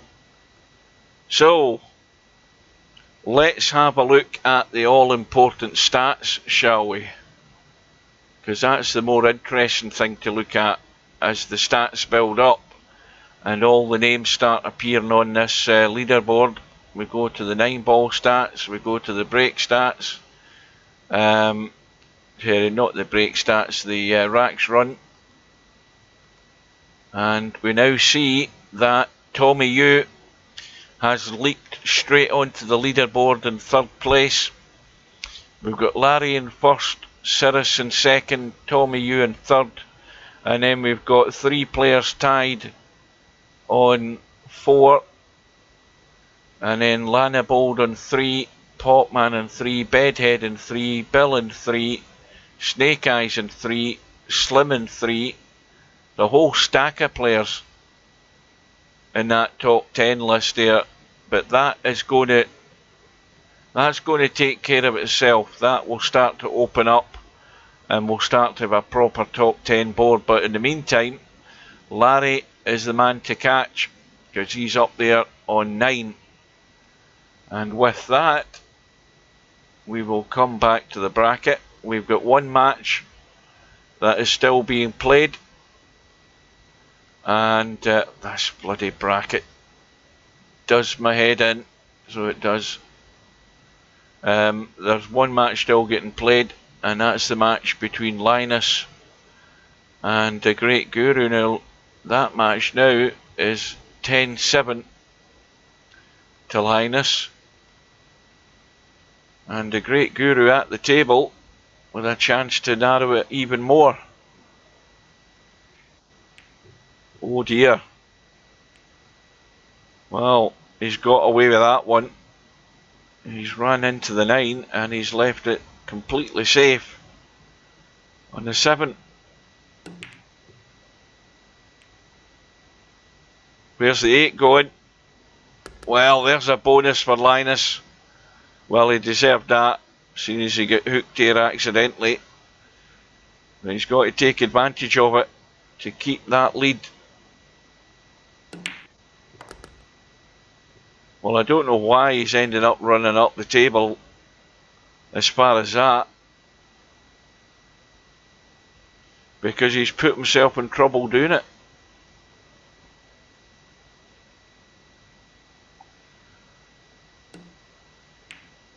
That's a good shot. You're welcome. What a time to get a 9-ball in a break.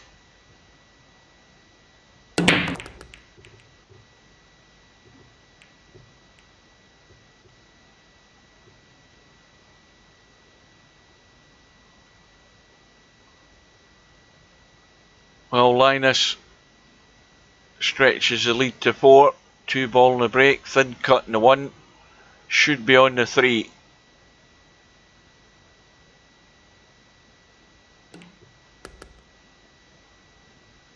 Needs a little bounce. And he's okay. Now, got to work the cue ball now. And get it down the table. Needs to work it a bit more. It needs to spin there. The spin is good. It's heading in the right direction. And now he can pop the 4 into the middle. Bring the cue ball back across to the 5 into the same pocket.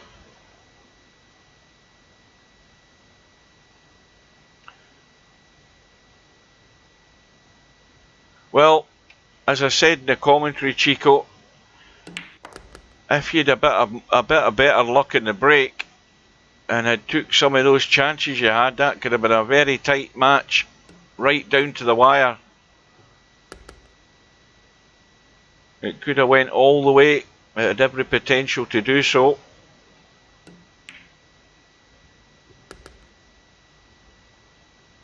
But don't forget, you're going to have a second bite at the cherry on the one loss side. But you're going to bump into some trouble there at some point as well. But good luck in the rest of the tournament.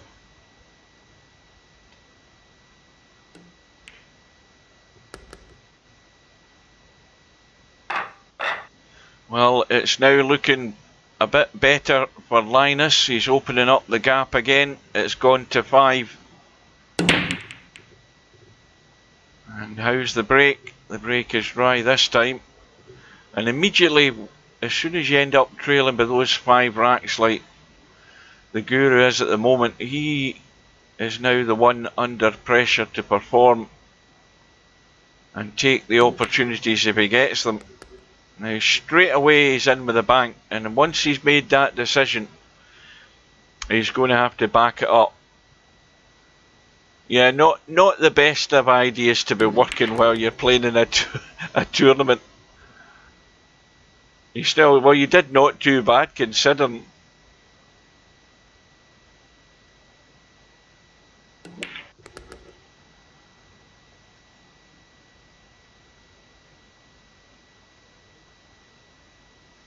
Well, you actually had to get back into the match twice. You got it back to 4-4, and then you let it go again, and then you got back again, got into back within 1, and then he got away again. Just didn't get the breaks at the times you needed them. And look at that 9-ball alarm.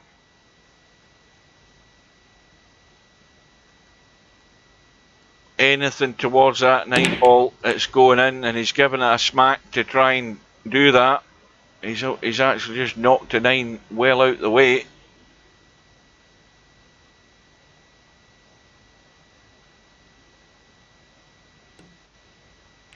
Well, that's not going to get anywhere. That's a poor one from Linus because he's not got to a rail. And there's your invitation back into the match, the great Guru. With ball in hand, you've got to get the job done. And it's now, let's just say it's gone past my bedtime again. It is after 9 PM.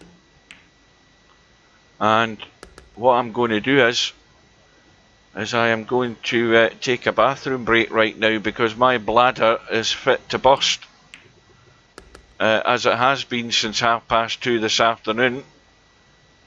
And I am going to take care of that right now. I'll be back in a couple of minutes.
Right, I'm back.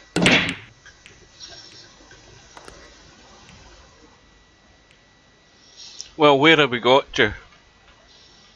We've got Linus with a 5-rack lead still. 13-8.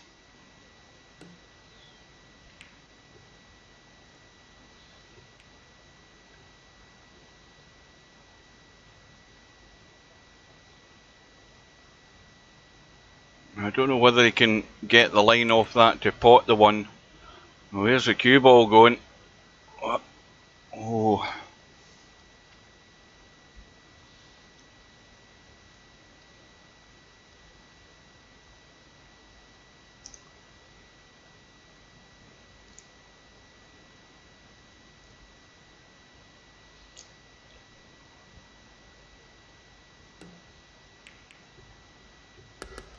Oh dear. Cue ball's found its way into the pocket. the Great Guru has the opportunity. But once again, he ain't going to do it doing that though. That is a poor one. And that is just as poor a safety shot. I think the Great Guru's maybe burnt himself out here because he's played 2 poor shots in a row.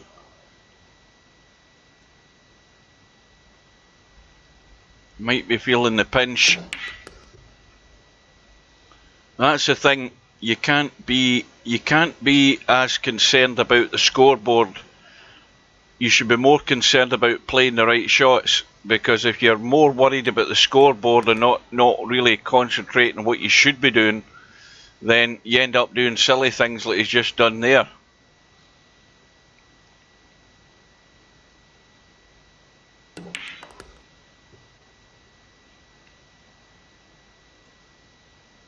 Well, that 5 balls bounced back into play very nicely for Linus there. That is a bonus and a half. Now, too much spin on it there has caused problems because he spun into the 8 again. Just careless. You've got a whole wide open table to get onto that 6 ball, and there was no need to put that amount of spin on it. It was going to come up the table, and now he's got no shot. And the Guru might still have a chance here if Linus doesn't get this bank.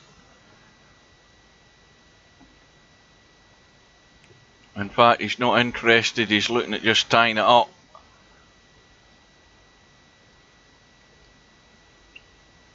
Well, this match, when did this match start, incidentally? I've totally forgotten. When did it start? It started at 8 PM. I mean, that's not bad. We've been going an hour and 10 minutes, not even an hour and 10 minutes, an hour and 9 at the moment. And it's not been going at a bad pace.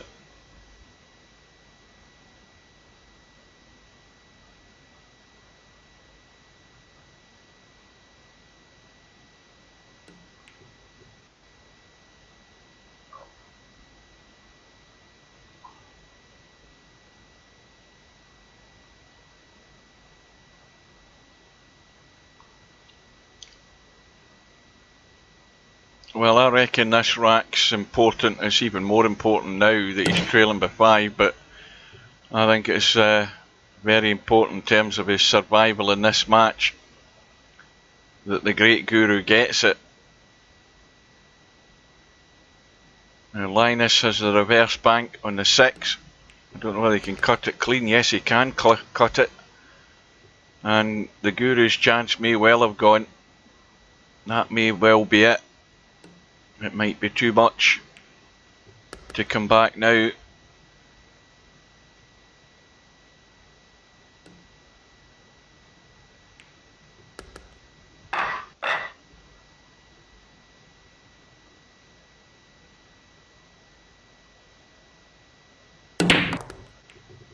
Well, cue ball's finding its way to the hole again. Linus got the ball in the break. The cue balls ended up in as well, but well, this is the ultimate test now for the Guru. He's played 2 sloppy shots in that last rack.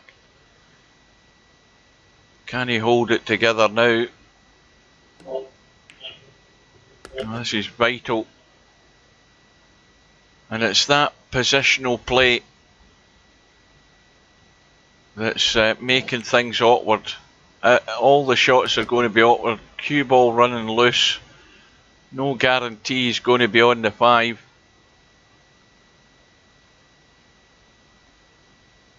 It probably is. Yeah, you're probably right enough.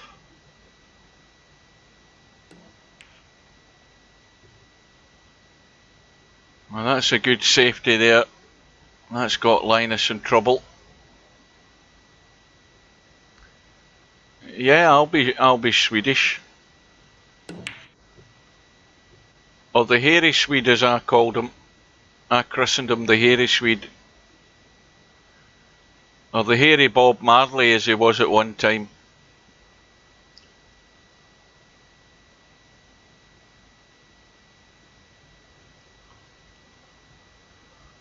Well, Linus got the kick. Guru's got his chance, but again, fizzing into that cue ball, and the pace is rattling the 5 and it's going to stay up. As long as that 7 ball is awkward behind the 9, there's still a chance. A slim chance for Guru to pinch this rack.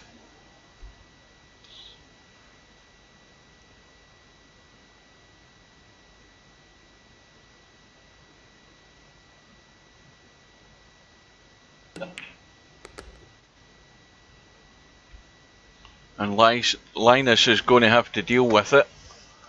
Well, the 9, you know something, that 9, it looks as if it's going to the knuckle. But he wasn't having a look at it. He's done the right thing and he's played the good safety.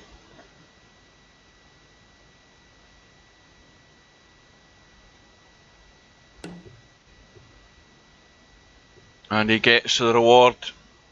He gets ball in hand.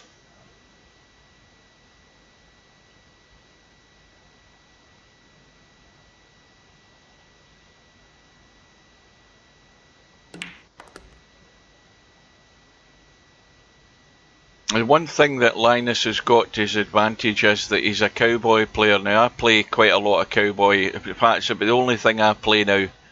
And, well, he's made a hash of that. But in terms of finding his way around the table, he should be pretty good at it from that sense. Although we play all our cowboy matches on the 10-footer. But he certainly would always have the advantage that he can manoeuvre the cue ball, or he knows the angles a lot of the time. And that's from playing quite a lot of cowboy.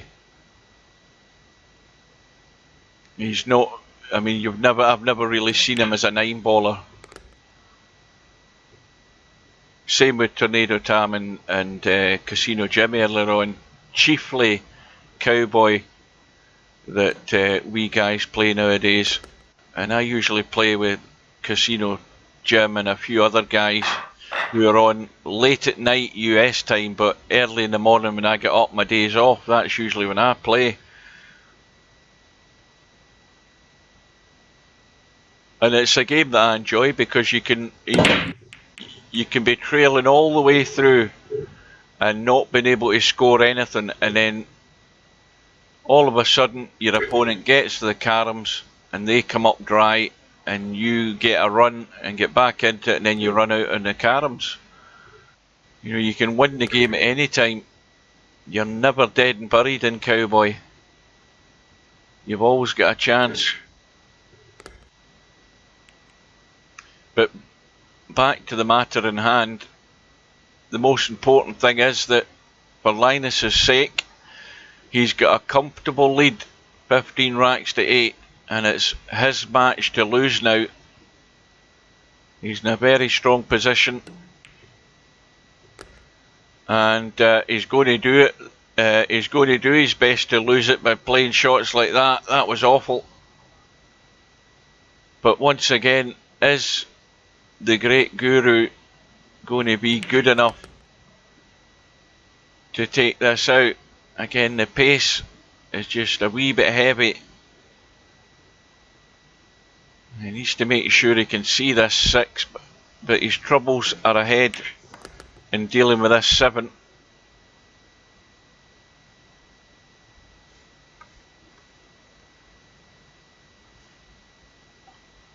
Well, there's nothing on between the 7 and 8, nothing's going anywhere that way.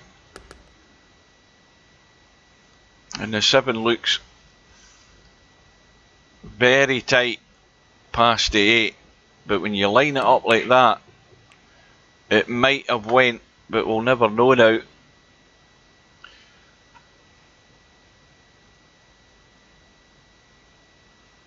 Right, good evening Mark. I never noticed that chat there. I don't know when you typed that. Thanks for watching. I won't be long behind you. put the water bottle over to the other side of the bed.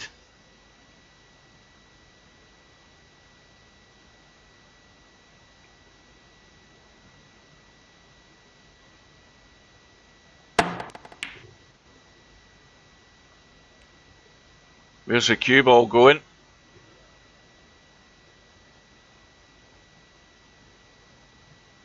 Well, this is one of these wee tricky ones. It's not difficult to pot the 7, but the cue ball's running up the table, so once again he's taking the opportunity to play the sensible shot and bide his time. And he's not in the habit of wanting to help the great guru by giving him easy options, easy opportunities. He's making it difficult for him, and that's the way to play it.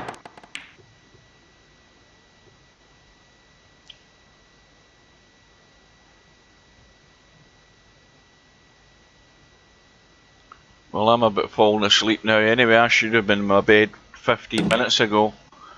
I will be straight out after this. Well, Linus has fluked to 7. He's not lying too good on the 8 though. Well, if you've gone this far, Popman, you might as well stay to the end. And he's overcut it. So the guru has a chance. There is a faint glimmer of light in the distance, but it's fading fast, which is basically a description of the great guru's chances in recovering this match and coming through. But he's saved one of them, and he's only got a few racks to play with. Linus still needing 4. Well, anyway, if you're off, Popman, good night and thanks for watching. And once again, there isn't anything happening for Guru. It's dry.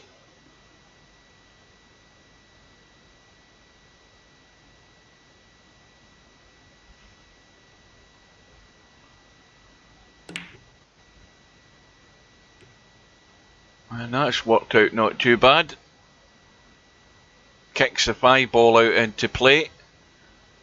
And the blocking ball's a 3. And now it's well, there's a chance for Linus here, but that 4 ball is going to be the stumbling block. It needs to be nudged.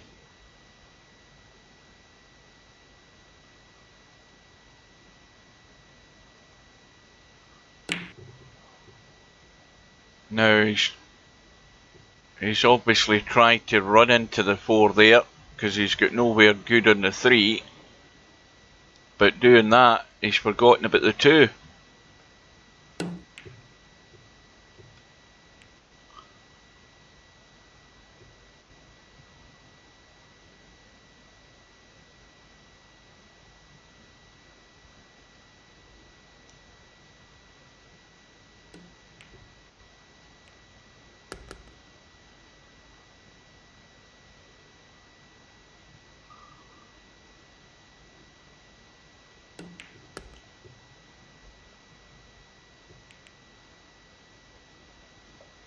Well, that's got the 4 in the open. Just a pity it's not got an easy pocket to go into it. 7 balls the blocker.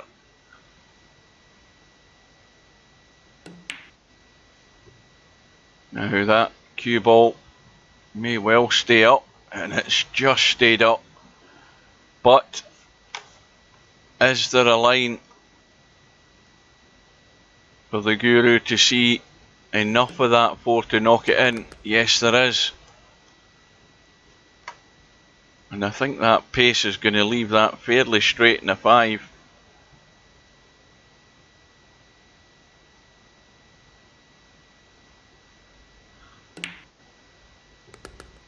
Well, that's going nowhere, that cue ball. That's dead.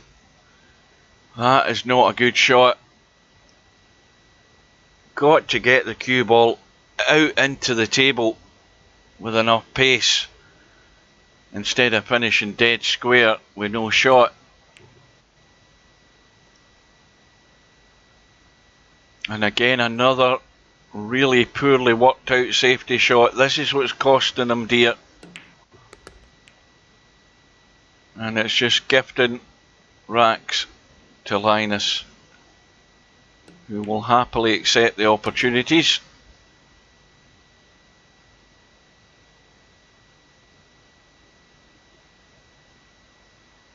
Good evening, Slim.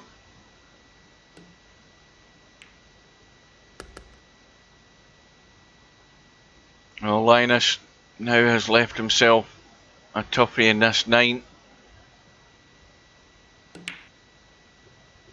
And it's just crept in. I've streamed for a lot longer than that, I'll tell you. Just in this session I have, but there was a one before it, before I killed the stream for whatever reason I did.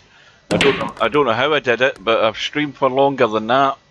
If you add the first stream onto this stream, then you can get the proper total. It must be about 5 hours or more now. It's from about after 2:30 this afternoon, and it's now 9:20 British summertime. It's now 9:20 odd, and still going.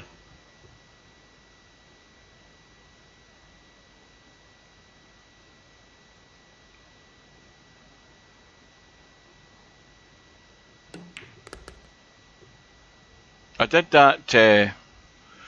that triple header in one of the tournaments, 3 or 4 big tournaments back, and that was a 6-hour stream. That one alone, but this is longer than that. I know that, the feeling.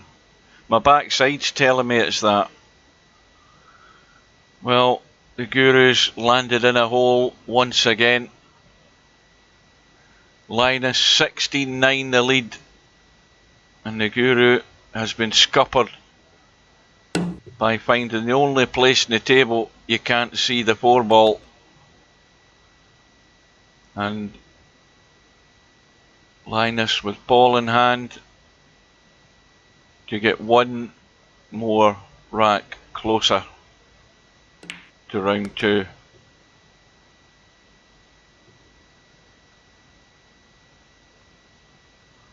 Well, I don't know whether this match is going to have a great impact on the Racks Run leaderboard, but we'll have a look once it's finished. And then I'm heading straight out to bed. I won't be doing any more looking at the bracket. It's a quick look at the stats and then off to bed, guys. But stay tuned as far as the next couple of days go, because there is a couple. Well, there's one main match coming up, and that will be the match with Tony Sam and Spectre Dawn. That will be very interesting viewing. It should be a reasonably good quality match, and it may be a chance for either of those two players to get onto that top 10 leaderboard for the Racks Run. That additional prize, which has been put up by VP4 TV. That's me. So 2 more. Well, that's the big. That's the $64,000 question, Potman. He doesn't seem to be in a hurry to arrange his match. I haven't spoke to him, and the great Guru has lost his connection.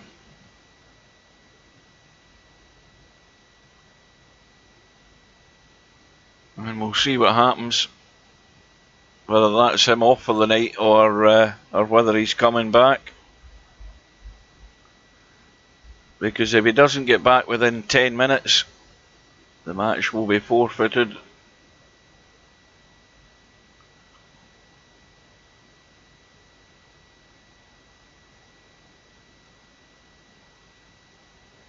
Well, there's not much you can do, Linus, until the great Guru gets back.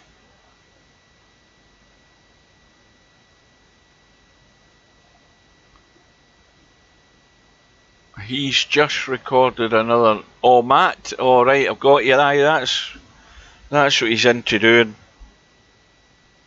Playing the AI.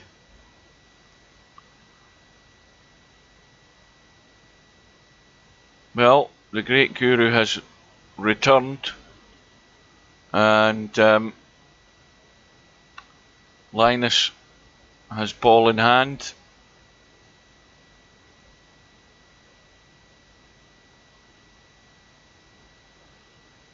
Oh, this queue's jumping all over the shop here. What's happening, Linus? I think we've got a synchronization issue there.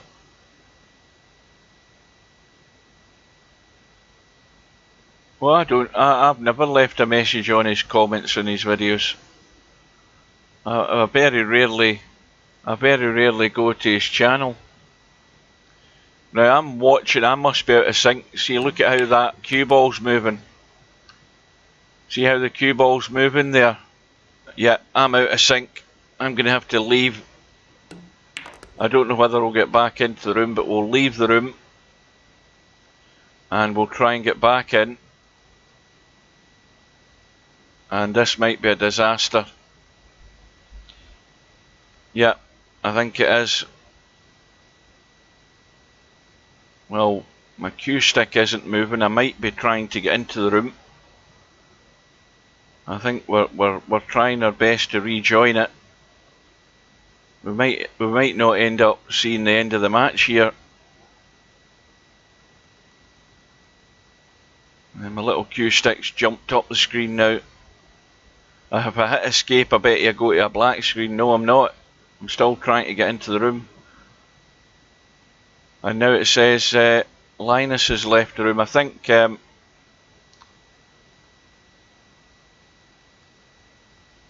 suddenly I've gone to my desktop.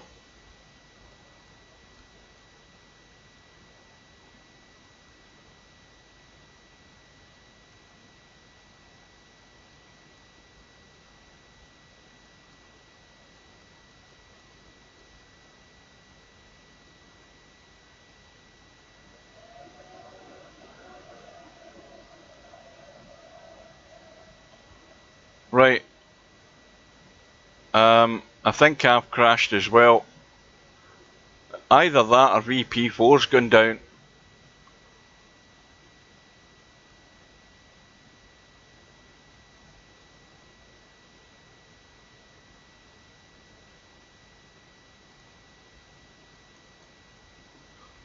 Right, I'm going to kill. Well, I can't even kill it. Right, I'm going to try and do it.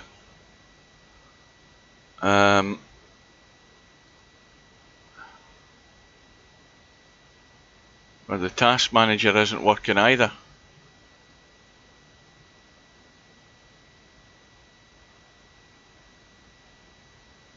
I think I'm going to have to go to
Are you guys still there?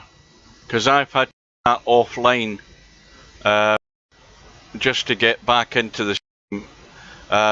We have a server problem again. We had that the other day where the servers went down for like an hour or so, and it looks as if we've got something similar. So it looks like that match isn't complete, and there could be problems on that tournament because of it. I don't know whether the match will be recovered, but chances are it could be recovered, and then the guys won't be here, and then one of them will be forfeited. So we need to keep an eye on that. This server is down for any length of time.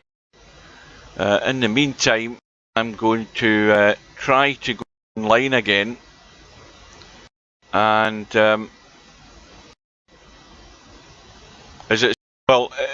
if one of you guys try first of all, if you're still getting the connection error, that the server's down, then that's probably it for me for the night.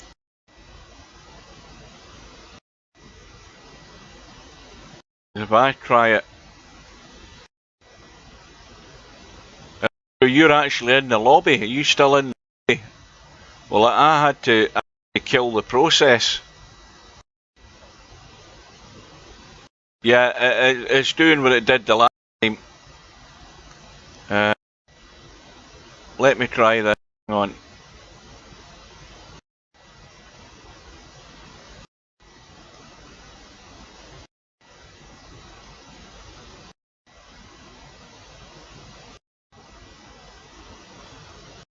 Right, guys, I've just tried it and it did. So with that, I'm going to call it a night, and I'm going to bed. So remember, if that server goes back online, make sure that if you have an issue with the match, obviously you can't sit here all night waiting in the server going up. But if it goes up when you are not, one of you is going to get forfeited, probably. But it's important that the match gets set to a certain position that you can finish it. I don't know whether they can do that, but that's up to Steve to sort that out. But with that, I am going to bed. It's been a long day for me. I've been up since 4:30 this morning, a shift at work, and then streaming all day and all evening, and it's come to this to finish the night. So thanks guys for watching, thanks for staying with us. Good luck lads, and good luck to Great Crew in getting it finished. And there's Rotor Monkey as well. I didn't even notice you were there, but I am out guys, and I will see you later, and thanks all.